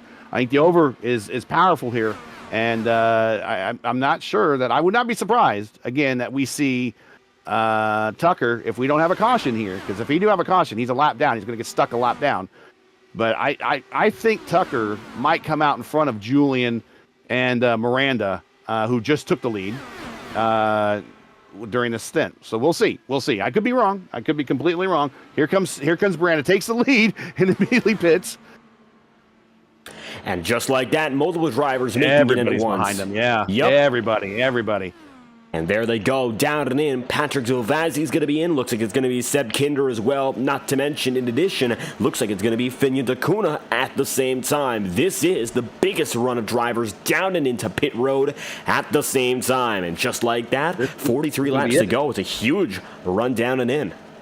Yeah, this will be it. This should be a final stop. In fact, shouldn't need to be getting full tanks here. But tires are going to be very worn at the end. So if we get a late caution, somebody in the mid-pack might want to think about stopping and getting a set of tires. I don't think used to have tire limits here in Bohr back in the day. I'm not sure if we're running them now, but nobody is really used more than 5. Well, yeah, Paul Irvin has actually used multiple sets of tires.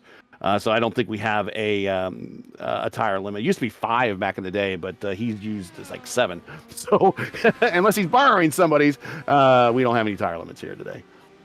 And just like that, Craig Forsyth, Julian Altena coming out at the same time, and Joshua Tucker has the race lead. So as you mentioned, coming in early, you get that race lead right back, and the battle begins again for the race lead. So those who came in early are out in front with 42 laps to go. Same 1-2 as previous. Yester Orman is now going to be scored in third. However, caution flies. Caution, and everybody that just stopped is again kicking the inside of their simulator here.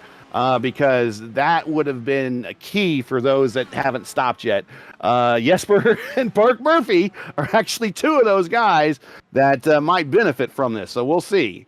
And just like that, caution is out. We're still trying to figure out why that is the case. And with 41 laps to go, trouble on the racetrack here, as it looks like pit cycle is getting interrupted. Looking throughout the field, you'll see a majority of which, of course, don't have damage. So we're trying to find out what happened, and it looks like we might have a lead. Looking down on pit road, looks like Gary Lovern has some damage here, so we'll take an instant replay of it. Take it about a minute back and find out whether or not Gary was involved in the most recent incident. Doesn't look like that was the case. Still trying to look back here and find out what caused this. I'm checking chat here. It says it's Sullivan, and the V is pronounced as a B. And there it is. Okay, it's going to be Yaroslav Donskoy who was involved in that one. Just like that, a yellow flag is out. Looks like it was the number 8 machine. There we have it, Matthias Strauss. And there we have the driver that was involved in this incident. Looks like actually it was a single car stop. We saw that the number 91 actually moved by the incident. And now as you look back again, looks like some trouble as you go through turns 3 and 4. And a Team Watson Racing set machine just contact down and in. Don't think that was intentional, but certainly some multi-car trouble. We'll take it back with one more angle. Yeah, that's a stout team at must have had a snap loose or something on them that didn't even get close to the see what happened here. And it looks like it hitting the number 88 machine if we were looking at it properly. Came down on Pedro. Yep. It was among our leaders, so maybe it wasn't clear. Okay, well, that's on him. That kind of, you got to be clear. And for Pedro, it looks like a save being made, but definitely not at all what was, of course, expected. I gotta think he's got some damage on him there. Yeah, I gotta think he's got some damage on him. So there goes. He comes down. Yeah, he just comes down on him. I don't know if he was expecting Pedro to be lower on corner entry. It was a tough one to call there, as you saw. Just not clear. Didn't seem to be anything else. And look at the cars split them there. Yeah. You had very close. Craig, you had to go to the apron there. So that's dangerous because I told you it unloads the car. So that he was able to hold on there. So I'm checking chat right now. So Ben here in chat says that it's O'Sullivan. and the V is pronounced as a B. Well, right now it's a V, and well, we're just saying it as it's spelled English-wise, but if he's saying it's O'Sullivan. I don't know if that's true or not. Apologies if we're saying the name right or wrong. Pardon us. We'll get that straightened out here in future races. So I've butchered some names already in this one. I never thought O'Sullivan or Sullivan would be one of them. So pardon me. But I guess everyone's saying that this is his rookie race. So his first start in the series. Is this his first start in an IR-18?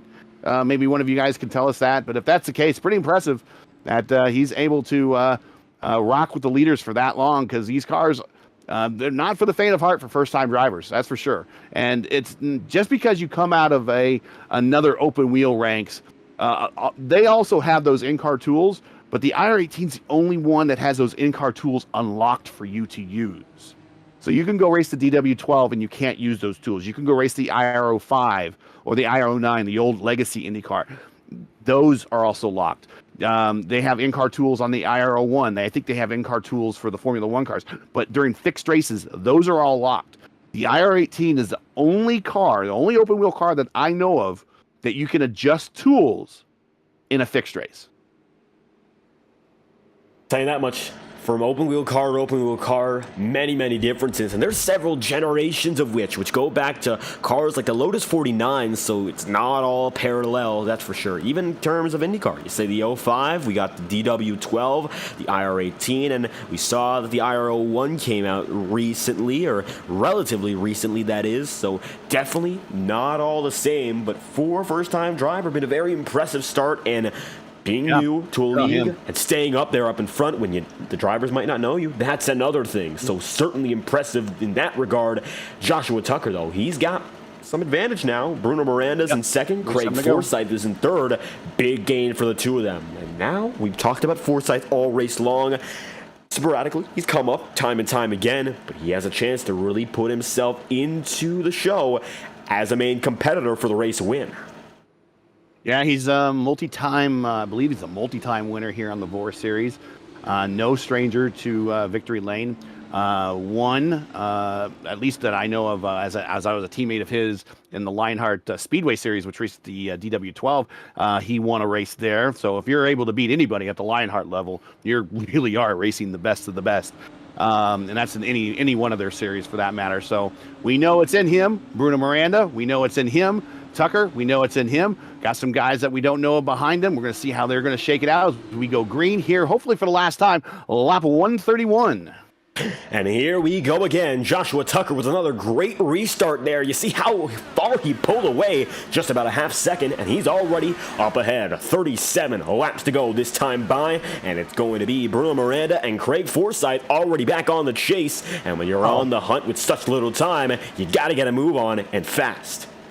Tucker going down, but almost below actually, I think he got the left sides below the yellow line to kind of throw the block on, bake the draft coming off of corner number 2. See if he does it again, staying low. Come on the exit there.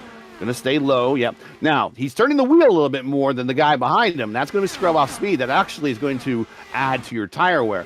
It might be in Bruno's best effort or interest to kind of come out a little bit wider, maintain that speed, and maybe get a run down the backstretch going into 3 and 4. We'll see if we do that. If anyone can figure it out, it's Bruno Miranda. I have a lot of faith, and these two can race tight side by side because we talked about it. Trust is a factor. I know these guys, and even Craig Forsyth. I would race wheel to wheel with these guys any day because I trust them. And Bruno Miranda, who's been quite the high-side hero all race long, is now the closest to Joshua Tucker in regards to getting that race lead back. We're riding on board now with Miranda as he runs right behind Tucker. 5th gear, as high as it gets, 11,600 revs a minute. Now it looks like he's actually staying in 5th. He has not made the move up to 6th just yet throughout the whole lap. And I think that's actually just to get higher in the revs, put a little more power down, and now trying to power through on the high side. There goes Bruno Miranda. Something happened to Tucker, and wow. I don't know if he just decided that he's not going to be able to make it and he needs to get behind a draft, but he's fallen back. I don't know if he possibly touched the wall. Didn't see something. I was looking at the replay feed there real quick. And now that moves Forsyth up to P2, Craig Bruno Miranda up to P1. Let me give you a quick story about driver trust My very first fixed Indy 500, when I saw my split, I knew nobody in the split. I didn't trust a single soul in that race. All I knew, I was starting fifth. And what I decided to do is I'm going to start from pit road. I'm going to give up track position, and I'm going to start from pit road, give up my fifth starting spot, and I'll work my way up through the race. And green flag, turn one, P4 and P6, right where I would have been, collided and took each other out. And we went yellow, caution immediately. And as soon as I roll out on the racetrack, I went from 33rd to 31st. So if you don't trust really matters in these cars. If you don't think the person in front of you has a skill set, it will hinder the way you run. But when I know that there's a Bruno Miranda out there, a Craig Forsyth, a Josh Tucker, Julian Altena, a John Christensen, a Jesper Orman, a Mark Murphy, those type of guys, a Hugo Galles, I have faith running around them because I've raced with them before that they're going to race me clean. Some of the other guys, I just don't know. And that does make you a little bit apprehensive when it comes up to pass those guys. And that trust, it's really playing in how these guys are racing each other in the final laps. 29 laps remaining this time by, and in all honesty, it's a sprint from this point onward. Dallara Dash races are only 25 laps or so, and that's just about the lowest level, or used to be with the DW12s, of fun sprint races. Well, I'm sure it's fun for these guys, but there are points on the line, and there's a championship to race for. So now, you got everything you've put yourself through, over 140 laps to this point. Now you're going, and you're playing for keeps for the race win. Bruno Miranda's up in front. He's got the lead. But take a look now at Patrick Silvazzi, who has been all throughout the field. Mid-pack started in 13th, and he's right on the back bumper. And he's bringing Craig Forsyth right there with him, whereas Joshua Tucker has some pressure to deal with here, as it looks like the 83 of Eric Macedo is now in the picture, and the top 5 could change once again. And now Tucker's in a spot where he hasn't been all race long, behind traffic, really. I mean, he's been racing at the front, maybe swapping the lead a couple times with Julian, maybe swapping a couple times the lead with O'Sullivan, but he has not really had the aero push impact him as it is right now all race long. So can Josh recover? Whatever happened there, I'm real curious whatever happened there. I mean, it may have just cost him the race. And we'll see. We still got some time to go. He might be able to get back up there. And if he does, awesome.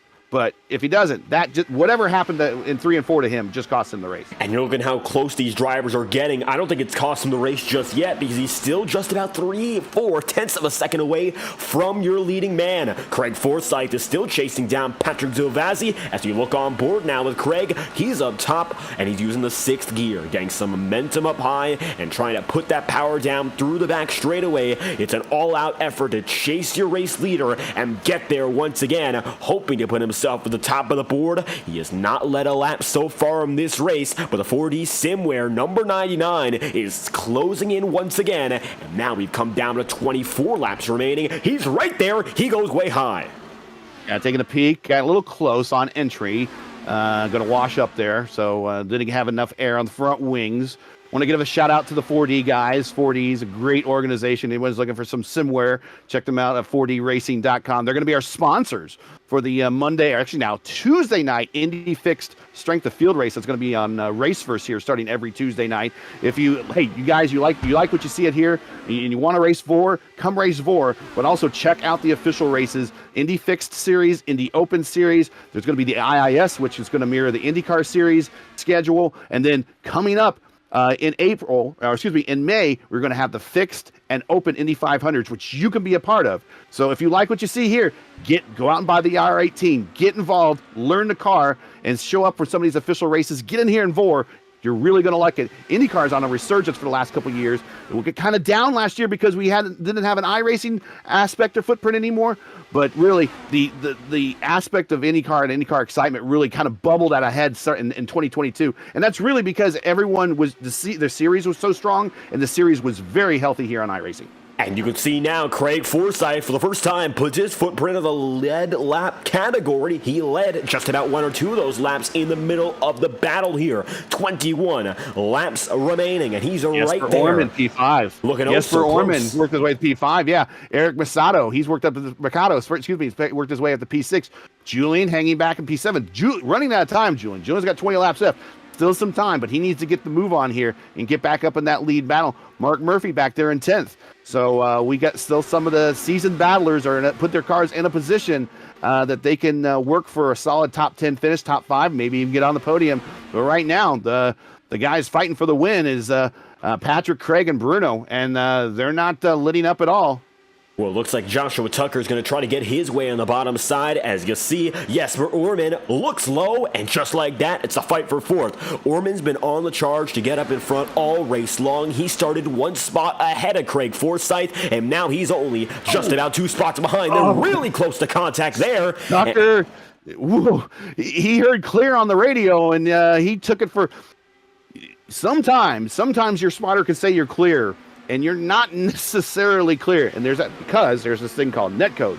And especially if you're running a crew chief, sometimes that could throw that off a little bit. You got to be really sure that you're clear when he calls out clear. And actually, one of the settings you can use in crew chief is you can call off the clear call by fractions of a second. So you could definitely make sure, caution flag, definitely make sure you're clear when you come down on somebody. So now we're going to have a sprint to the finish. Who got in trouble? And it looks like it's going to be Hunter Smith, one of the drivers involved. He was up in front early as the race went on. And yes, this is he your fourth yellow flag of the night. It breaks the caution record here at Kentucky. And with 17 laps to go, if you thought we were looking at a sprint before, you haven't seen anything yet. Yellow is out, and it looks like now this is Hugo Galas we're looking at. So we'll take it back 30 seconds. And you can see there, going down to the bottom, the 91 of Yaroslav Donskoy was involved, the cause of which just looks like some backstretch action, weaving and bobbing. Just didn't look like there was enough room for either driver in that circumstance. Let's check it out here. Yeah, let's see what happened here real quick. And we're looking at part of that... I believe it's Internet iRacers, the IIS squad. I could have got that wrong. It's a team that's been around a while. And it's right in front of them. Okay, whatever happened. It was the Joseph Newgarden livery. Yeah, man, they both found the inside wall. That if that was a real world hit, that would have been a hard one. Yeah, of course, luckily that wasn't anything in the real world. Huge hit for both of them, yeah. So we got some pit stops that happened. Craig Forsyth, not sure what happened, showing him that's back in the order now for some reason. Well, he did go down and in. So he did go to the pit stop. Okay, so he's going to Josh with him. So Patrick's going to stay out. Bruno's going to stay out. Jesper's going to stay out. So we got drivers with 27, 27, 24, 24 laps. Tucker with fresh ones. Pedro with 26 laps on his current set. Mark Murphy with 24 laps. Christensen at 26. Right now, I'd say the driver's seat, we might see Tucker be able to recover from whatever happened off turn 4 because he has the freshest tires among the top 5. Does he have enough time? And can those new tires compensate for the aero push that he's going to get back there in his current position? But we got Silvestri, Miranda, Orman, Altena, Pedro Bible, Murphy, Christensen, Santos, Ramirez, Forsyth. Tucker's back in 11th right now. So not quite sure if that's going to play out, and we're looking at what will be I'm not showing, 14 green flag laps to go with the very most from this point onward. So with that little time, I don't know. It's going to be 13 now the way we're looking at it. So very short distance to the end. It's a risk. We'll see if it plays out. Yeah, timing and scoring is shaking out. So we got Forsyth in 10th, Tucker in 11th. So Tucker went from 5th to 11th, but that just took timing and scoring to shake out. So we're back to Silvestri, Miranda, Orman, Altena, Bleibel, Murphy, Christensen, Santos, Ramirez, Forsyth, and that's your top 10. Tucker now is 11th, looking out and towards the end of the top 10. A lot of those competitors we've seen all night long, some taking the charge down to pit road one more time. Patrick Zilvazzi, Bruno Miranda, and Jesper Orman all benefiting from staying out, at least for now. Yep. They've been quick all race long. I mean, they might not be the guys we've been talking about for the race lead necessarily, but they're quick, and now they're banking on track position. They're banking on track position and aero to keep them in front of the people behind them with fresher tires. But if I'm towards the end of the lead lap, I have nothing to lose here by going in for a set of 4 freshies and just let's send it. Let's send it through 3 and 4 and see if it sticks. We still have 19 cars still running, I think. Still, I mean, there's going to be a lot of dirty air out there. So new tires might make a difference. We'll see. Well, we're going to watch them. It's going to be interesting. This is going to be fun. This is a typical VOR race where we get towards the end, you're going to have one of those last-minute sprints. And as we let it all hang out.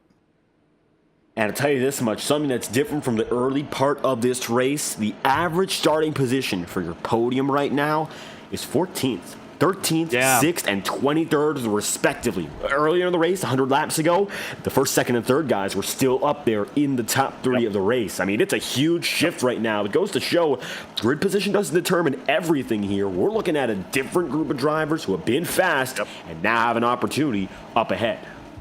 Patrick up 12, Bruno up 4, Jesper up 20. That's your top 3. That's those are the number of positions they've improved since we started this race back. Almost a couple hours now. So it's been a long day for me. I've been running since about 1 o'clock, spotting for the guys over on the US 500. So after this, I'm ready to eat. So let's get this over, guys. Well, I'll tell you this much. For those who are watching FTN tonight, I'm not done. I've got a race coming up at 7:45 Eastern, Daytona at the Xfinity Cars with a Saturday Night Thunder Grand National Series. So if you've had some FTN fun and you're looking to see more racing, stay tuned. In about 2 hours' time or 3 hours' time, we'll be back with even more. But first off, we've got 13 laps left to figure out who's going to come home at the end as a winner. Patrick Zilvazzi's got a huge jump. And there we go again. Good start. Now, that you don't want to get and this is just like draft racing when it comes to stock cars. You get that big lead, and then all of a sudden the guy behind you gets that big run. That can happen here too. So it looks like that because of I believe because of the tire wear, that Miranda's not be able to pull that one off. But that was a great start by Patrick.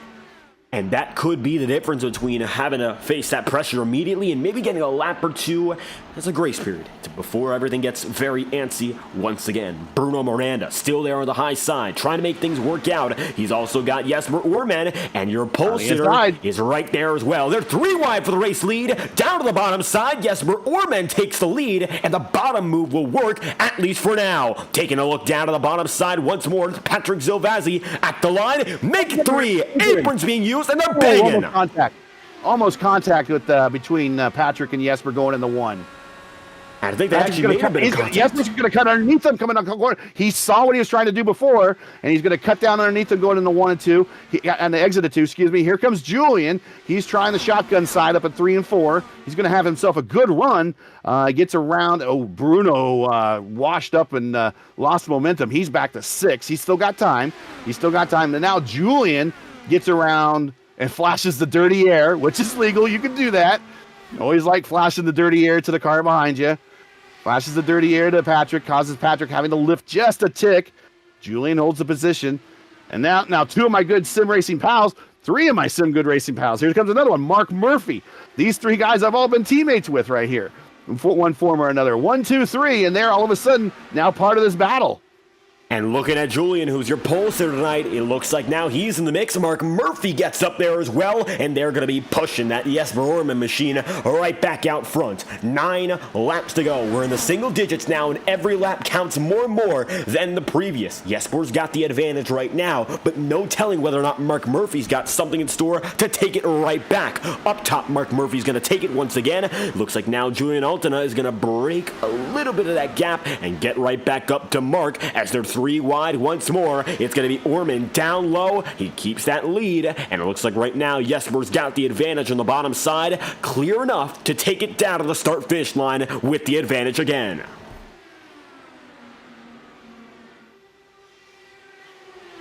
Yeah, these three at the lead, no strangers of one another. And they're all racing each other like they know each other for certain. Nearly full wide during that one instance down the backstretch. Looks like Patrick Zilvazzi backs off. Craig Forsyth is making moves, and he's got new tires. So keep in mind, this could be an advantage that could take Craig up to the top. And we're looking now on board with the number 99 machine. He's got a lot of time to make up, but he's been making it quick. And with 6 laps to go, there's definitely a chance for a podium, if not the race victory. Not all hope is lost if you're Craig Forsyth here. He's in the middle of the Hornet's nest. You can see there, the leaders are just ahead of him. 3 wide off of 3. 3 wide off of 3. Just like the start of the Indy 500. And there we go again, 5 laps to go. It's about as close as they can possibly get. Jesper Orman's got the race lead once more, but it still is going to be Mark Murphy working that bottom side, trying to stay up there with the driver of the number 2. Still as close as they can be lap after lap. Julian Altena is going to be up top, one driver in the wall. Craig. And here we go again, Craig Forsyth getting in it. Bruno Miranda hit the wall bad and is now dropping fast. 4 laps to go, it's 2 by 2. And they're still as close as they can be. I said it before, cream rises to the top. It's not just Macho Man saying it, part of a promo in wrestling. It's true. The cream rises to the top. These 4 drivers I've raced with extensively over the last 4 years, and I know that their capabilities, and here they are. When it comes time for checkered flag time, they are right at the front. And we're gonna see a hell of a finish here. We're gonna see and here Tucker's starting to get re-involved in this battle as well. So we're gonna see a hell of a finish. If Tucker decides to try to cut low and he gets cut off a little bit. Man, that was lucky there for Tucker, but he thankfully gets it going again. And now 2 laps to go. They're so close, lap after lap. Forsyth's got the lead. Yeah, Murphy washed up in 3 and 4, but he's going to get a good run as a result of it. And now it's time to put it into action. Craig Forsyth up ahead as they come down the back straightaway. He's got the lead with Jesper Orman down on the bottom side. It's still Craig, Orman, middle, and Mark Murphy up top. 1 lap to go, this time by the final of which to end the night here in Kentucky. White flag is waving. It's Forsyth in the bottom. They're touching for the first time, and Jesper Orman throws it up to the middle all the same. Forsyth's now has got to defend. You'll see Julian Altena going down on the bottom side, and they are 3 wide for the lead. Up top, it's going to be now Mark Murphy trying to make something happen. Forsyth still got the bottom, and Jesper Orman's got the middle. Drag race at the line. Who's it going to be? Jesper Orman. And it looks like Orman gets it done by 14 thousandths of a second. Yep, 14 thousandths. And Forsyth second, Murphy third. So all 3 guys that I've raced with in one form or another, just masters of their craft today. And I'm an unbiased reporter for the most part, but I know that these guys have it within them to do this, and they proved why they are good as they are within the IndyCar community.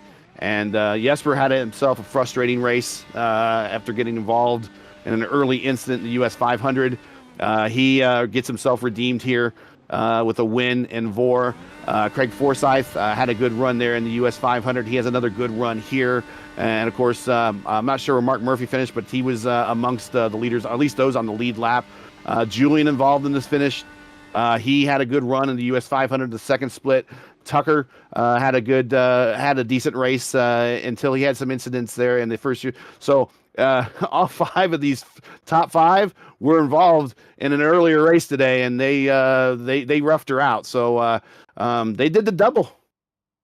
And with all those laps pulling together at the end, fireworks already set off in the background. Jesper Orman pulls it through and will win the Kentucky 400 kilometer. Let's go through your results before we take a brief break and get your top 3 drivers. Jesper Orman wins over Craig Forsyth by only 14 thousandths. Of course, very close there. Mark Murphy kept him honest too. He'll finish in 3rd with Joshua Tucker, then in 4th. Going to be Julian Altena in the 5th position. Pedro Bibel going to be 6th, and Eric Macedo then in 7th, with Finian DeCunha in 8th. Paul Irvin is 9th, and John Christensen rounds out the top 10. Yeah, if you want me to grab the rest of the field, I can. Liam O'Sullivan, his first race, got the guys cheering for him here in chat. P11, not bad, not bad. I'd take that for a first start. Sebastian Kinder, Seb Kinder there for 12th. Hunter Smith, 13th. Bruno Miranda had some late race, must have had some late race incident or something. Back to 14th. Santos, 15th. Ramirez, Silvestri, Gallez, Inch, and Donskoy, your top 20. Diggs, Strauss, Pavado, Vandenbos, Gravalja, Lovern, and Vicente remains out the top of, your 27 car field. Purple lap belonged to Forsyth there at the end, 24 flat. And your biggest gainers of the day, Orman up 22, Forsyth up 22, Mark Murphy up 11. Shout out to Paul Irvin. He had 17 spots that he gained. So those are your biggest gainers on the day. Irvin there got himself a top 10, finishing ninth. So good day for him. So let's head to the interview booth and see who we got, if anybody that wants to talk, because I'm sure that these top three are pretty exhausted.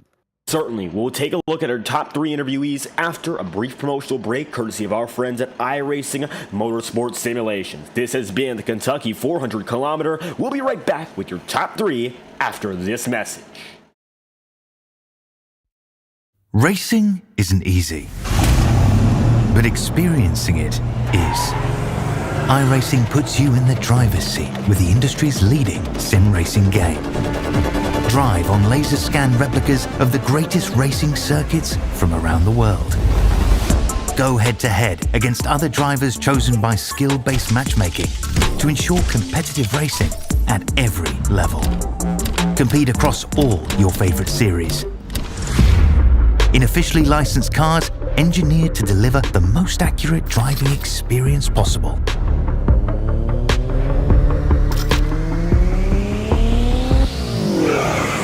Join a race or host your own with players from across the globe. Race against the computer or in a league with friends. Feel the thrill behind the wheel. Visit iRacing.com.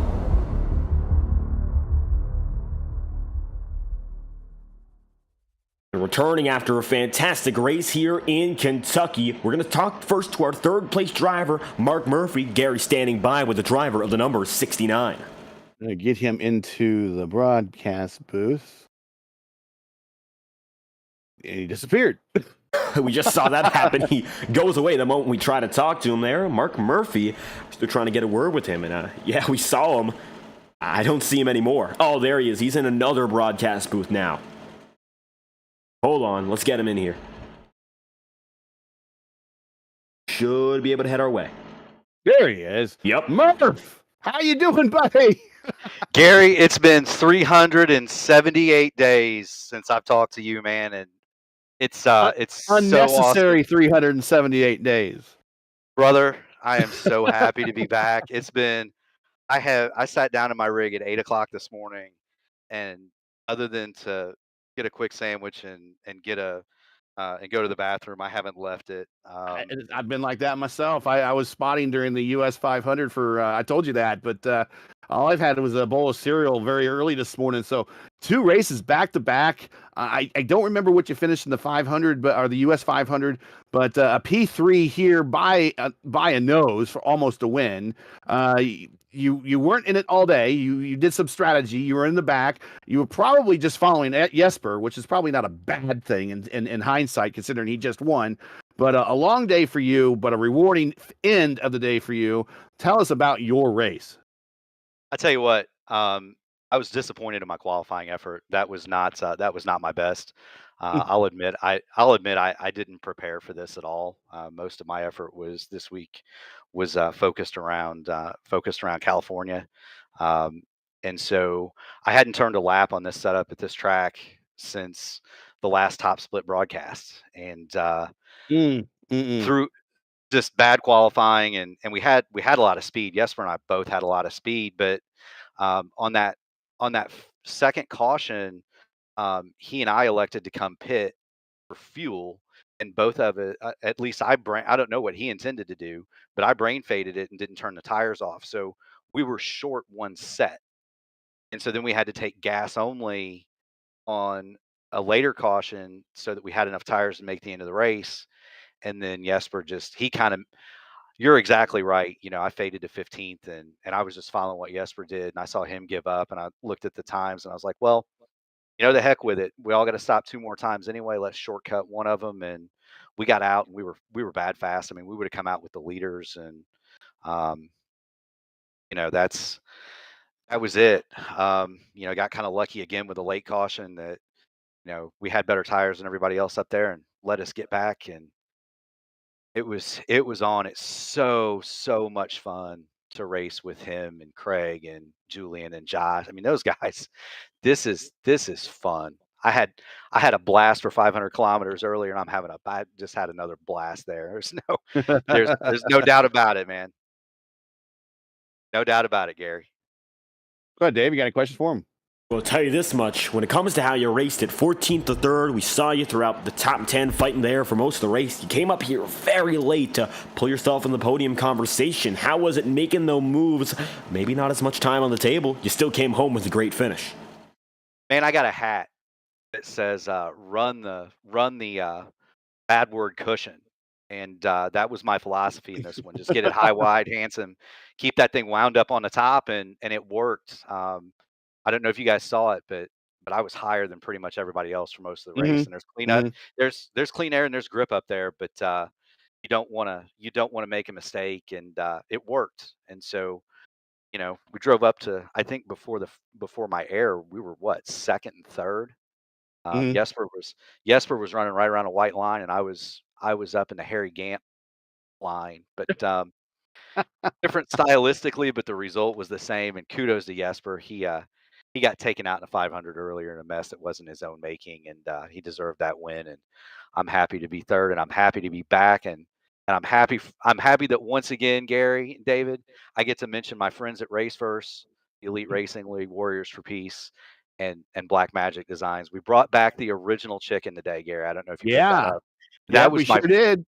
That was my first top split open win in that car, and Andy actually lost the file. We had to repaint it in kind of an all-nighter 2 nights ago. But I'm so stoked and happy, and I got to thank all of you guys and everybody. It's been a fun day, and y'all keep doing what you're doing. It's so good to be back. Thank you, guys.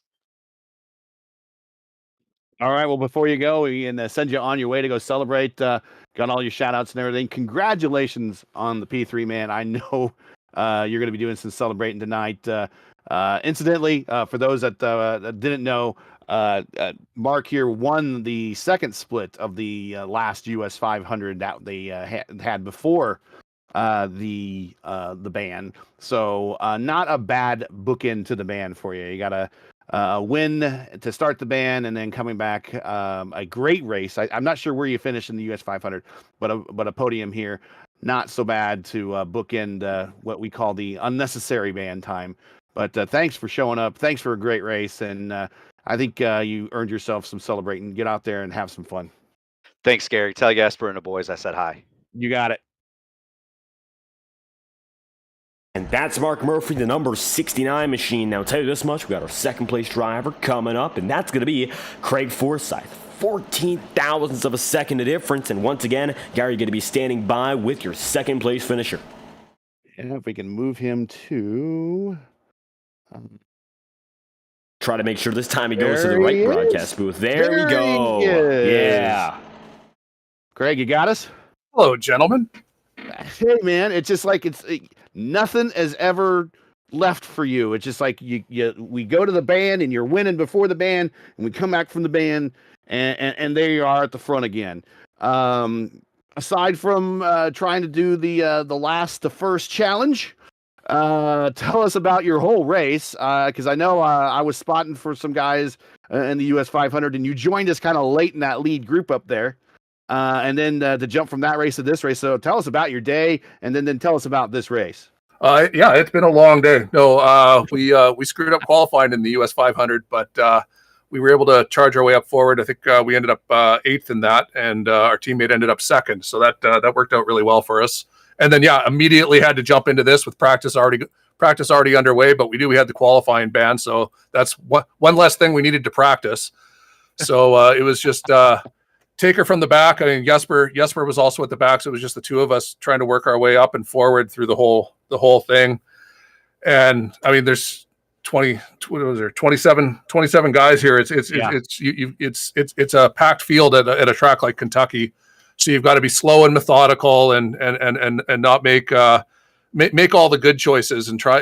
And most of all, keep out of any of the accidents that happened. And I mean, for the most part, it was pretty clean. We ended up having a few wrecks during the pit cycles and stuff.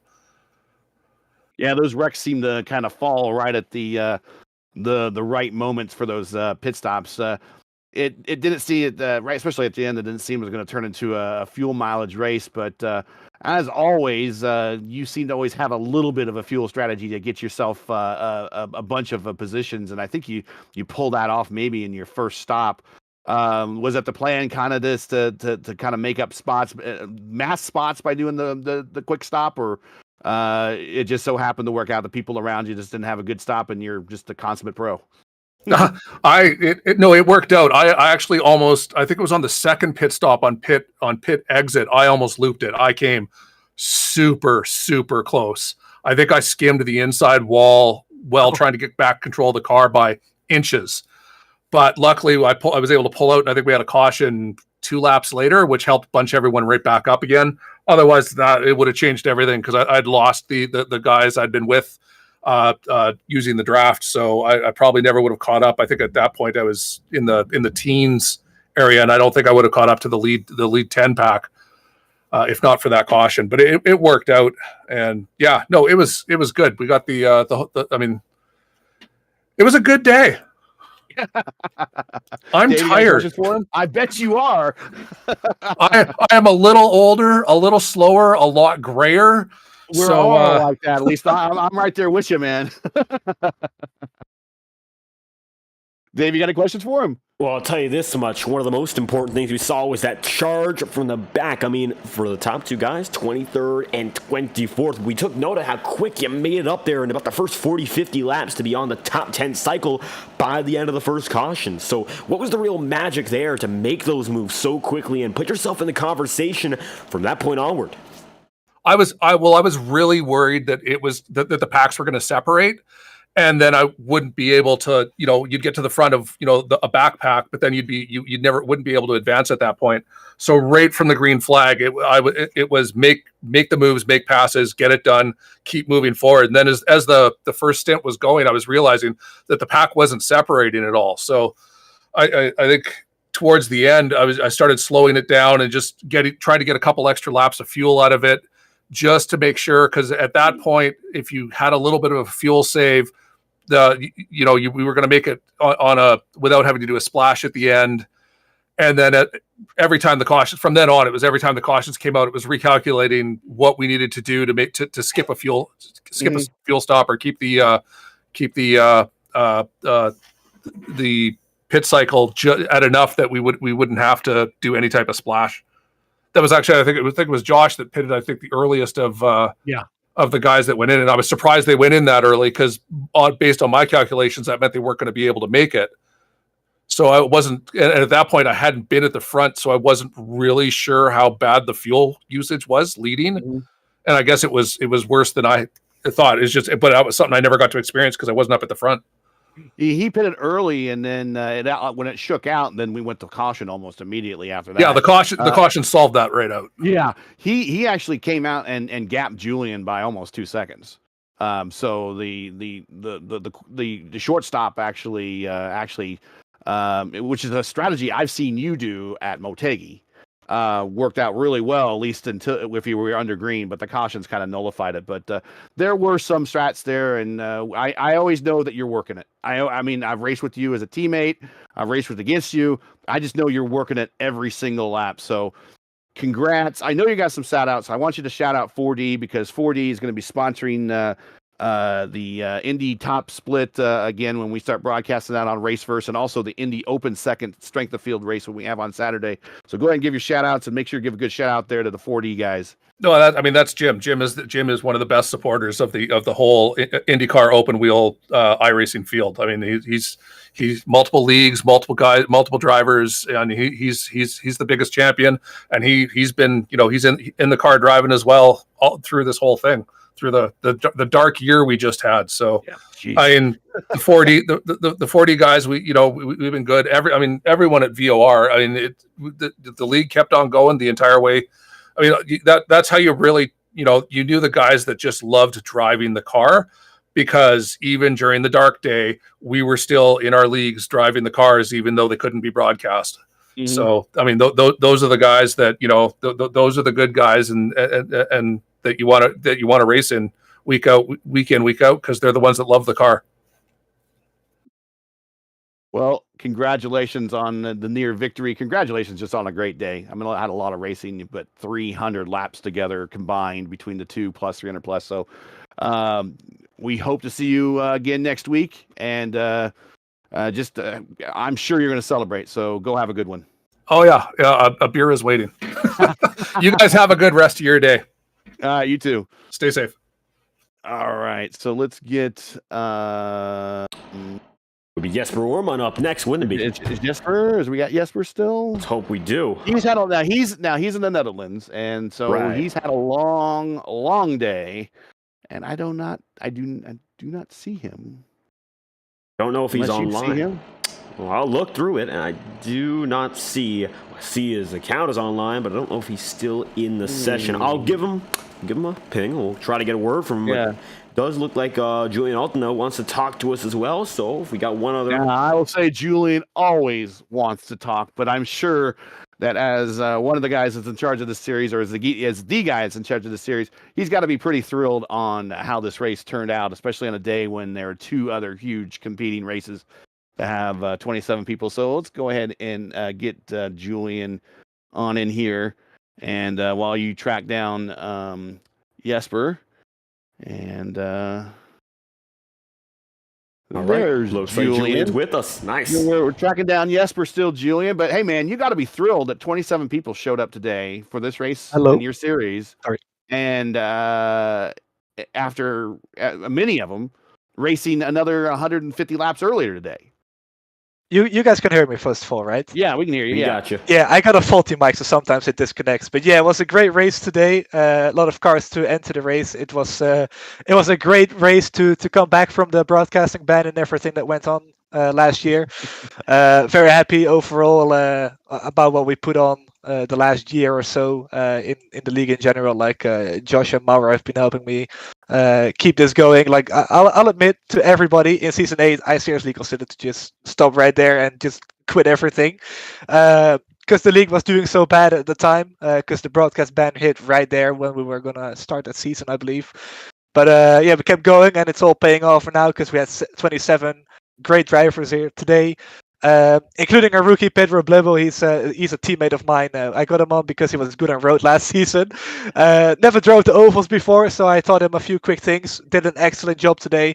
Was involved in one incident, which I'll have to review, but of course that will be dealt with by race control, which of course is there to keep drivers in check. So that will be done. But he did a great race. I wasn't sure. I think I called it a. Definitely maybe racing, but it didn't look like it was his fault, to be honest with you. So when you get a chance to review that, hopefully he's not penalized, because he was running. I think at one point he was among the leaders. So you found yourself a good one to join the team, because at one point he was up there with you guys, and it looked to me that he just in the wrong place at the wrong time, unfortunately. So I hope that doesn't discourage him in any way. No, I sure hope as well. Like, and I'm just super proud of him as well. And not only just of Pedro, but also the entire team. Like, they all drove a great race. Some people didn't have as much luck as maybe I did or Pedro did, but they all drove great races. John even got another top 10, so he's been improving. So yeah, everybody's done a great job today. But on Pedro one more time, I'm just so proud that I taught him to drive ovals, and he instantly gets just outside the top 5 on his first race. It's just incredible. Like, I seriously do not have words. And Gary, you know this. I don't say things that I don't think are true. Like, I'm very honest, and this was truly amazing. Like, I'm so proud of Pedro, honestly. It was just special. I guess that's the right word to put there. And so was tonight overall for the race. I mean, I'm just so thankful for you guys doing this. for Mauro even footing the bill for these broadcasts, not only here on FTN but also SimTV for the Super Formula League. Mauro helps me out a lot until I can pay him back with the entry fees and sponsorship. So if people are out there, they have a company, they want to get out there, whether that's on here on FTN or on SimTV for Super Formula, we have plenty of spots open for sponsorship. So if you are interested in that, you can contact me on Discord. My username is Julian Altena, as on iRacing without a space and all small letters. So you can find me through there, and we can set up a deal for a race sponsorship or multiple races, whichever works. But yeah, once again, really thankful for you guys stepping up to broadcast and everybody that showed up today. It was just an amazing event. Well, what's up next for next week? We got another race coming up next week. 2 weeks from now, 2 Phoenix. weeks, yep. So what we've been planning on is this was Josh and I's idea about half a year ago, before Josh left his spot as staff member. But we came up with an idea that is similar to IndyCar in real life, what they've done at tracks like Iowa Speedway, for example, or even Gateway a few years ago in the pandemic. It's a double-header event, so that means there will be 2 races. But of course, we are running an online league, so we're going to be doing it on the same day, on the same night, versus 2 days in real life. So there will be a 75 lap race for Phoenix to start off that doubleheader in the day. So very hot and slick track. And then race 2 is going to be slightly longer, 100 laps at night. I think the setup that Brandon Trainer put out in the iRacing forums and what's being used in the fixed series this season, it's an amazing setup. I think it will put on a great show. In terms of short track racing, if you compare the two, I think it might even be a better race than what we saw today, if you consider those variables between the tracks as well. But yeah, I think it's going to be a great event. I think the drivers will love it, and so will you guys in the booth. So looking forward to it. I don't know. Is it good Phoenix or bad Phoenix? For you, it's bad Phoenix. For us, it's good Phoenix because it's nice and wide, and grippy. All right. Well, we're kind of the NASCAR bulldoze Phoenix. We're kind of waiting for. I don't think Jesper's. Like I said, did I say he was from the Netherlands? I know. Yeah, you said he was from the Netherlands, but he's from Sweden. Well, he's from Europe, and I think he's got an extra hour on you, so he's had a long day. I don't know if he's gonna show up or not, but while we're waiting, if Dave has any questions for you. Well, I think the big question is, of course, what we're looking forward to here in FTN, the first of a brand new partnership. And I'll tell you this much, it was a thrilling race to open everything up here with the whole VORD team, putting the IR-18 back on the channel and looking at some great racing as well. I know you've been, of course, a very big proponent in getting this deal together and putting us back on the map, of course, with open real racing. So what do you think's up next here as we look forward to the rest of the season? I'm very excited. I'd love to hear your thoughts. Well, first of all, I literally stayed up until 6 a.m. yesterday to sort out this deal last minute. So just really happy to first of all be back, but also to do it with you. I saw your channel come by on YouTube, and I saw some of your leaks, and I did a race in one of them as well. IORA Cup Series. The race didn't go too well. We're not going to dive into that, but I think you do a great job on the broadcasting by yourself and getting Gary on with his IndyCar knowledge, and he's been a lifelong IndyCar nerd. So it's awesome to have him on as well. Like, I really missed just speaking to him in general, but also just him being involved. Like, it's great to see him back. He was kind of away, Gary. You were a little bit silent all the time. It was depressing. I will give you that. I can understand. Yeah. So yeah, but I'm just so glad to have you back, and David to have you on as well to do this. But yeah, just all incredible. I really don't know what else to say. It's just amazing. Certainly. Well, thanks, great. Julian. Yeah, thank you so much, Gary. You're good. No, sorry. Thanks, Julian. We'll put you back into the waiting room here as we'll go ahead and let Dave do his due diligence of the sign off. But looking forward now, 2 weeks to Bad Phoenix. Right. All right, Julian. Thanks a lot, man. Congrats on the finish as well. Unfortunately, I don't think we're going to be getting our race winner, as you mentioned there. Jesper Ormond, still put on one hell of a show, winning, getting it done by only 14 one-thousandths of a second. And, before we sign off, Gary, I'd like to hear your final thoughts as we head into a new chapter here on Saturdays. Of course, first race of the night. We've still got 2 on the table. This is the first of which. How do you think it all went? Well, Jesper won't understand the reference, but he went Babe Ruth on this race. And what I mean by that is he called a shot right before we got off talking to each other so he could get ready for this race and I could get ready for the broadcast. He goes, I will see you in victory lane. That's he said, I will talk to you next in victory lane. Now, unfortunately, he's not here to talk to us, but he did call a shot. He did, you know, just like Babe Ruth did against the Cubs in the World Series, pointed to the outfield and said, I'm going to smack the ball there. He just came online and pointed to victory lane and says, I will be talking to you here very shortly. So Jesper went all Babe Ruth, called a shot, and then pulled it off by 0.014 of a second right there at the end over, we got Craig finishing second from Canada.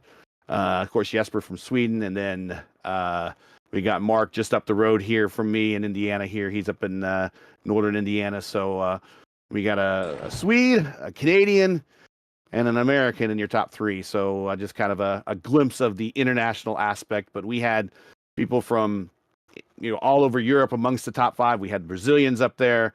We had Eastern Europe up there. So if you're interested in getting involved in this thing, check out VOR. I believe there might be some links in the Discord, links to the Discord possibly in the description. If not, we'll set some stuff up. But get involved, or if not, get involved in iRacing, buy the car, do some official races, get some miles under your belt, and then pop in over here. But I do like the new Phoenix. I just don't like the way that turn one is now they're under the racetrack and all this other stuff that they didn't necessarily need to do. I do like the old Phoenix with the old dog leg where you can't cut it off, but I think the rules are we won't be able to cut the dog leg like NASCAR does. That just looks ugly. But anyways, I'm looking forward to that next week in a doubleheader. Doubleheader kind of gives you a chance that if you didn't have a great first race, you can kind of reset and come back at it fresh on the second one. We had a couple of those in the past in VOR, and they do make for longer days. They can get exhausting, but you know, if you really put on a good double header and get you a couple top five, couple top tens under your belt, it almost feels as good as a win when you can pull something off like that, especially with the way that we're looking at possibly 25 plus car field with everyone racing as hard as it is. So it's a pleasure to be working with you, Dave, and FTN and everyone that watched from home. Thank you very much. Make sure I always say this to my channel when we talk, but hey, make sure to like, share, subscribe to this channel, give all the love you can possibly to Dave and FTN, help his channel grow and help other broadcasters grow and get more people involved in IndyCar. That's a good reason to like this. That helps the algorithm, because other people looking around for IndyCar are going to come across this, see this, get them interested in IndyCar, and that's ultimately what we want to do at the end of the day. So thank you for having me. Been a great day. Looking forward here for 2 weeks, and kick it off for you, man. You can close the show. It's been a great day.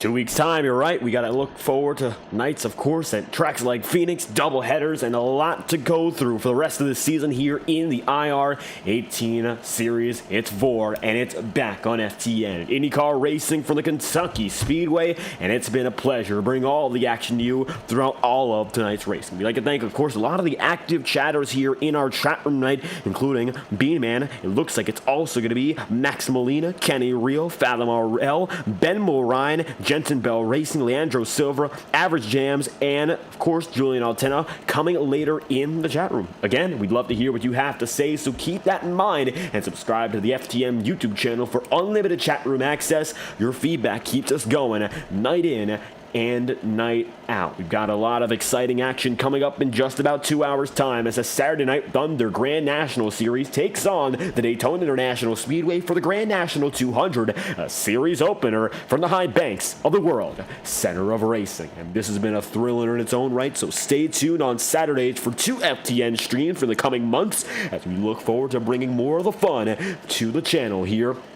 Not only stock car racing, but the open wheel events as well. We'd also like to thank 4D Simware for their support, and of course, Julian Altena for putting things together. I've been David Kreutz, commentating and producing alongside Gary Gonzo, our IndyCar analyst, who we'd love to have back for the rest of the season. We hope you enjoyed tonight's presentation live on FTN, and we hope to see you whenever we're live again on FTN. Thank you all for your immense support, and we hope you have a fantastic night. This has been the Kentucky 400 kilometer. Good night.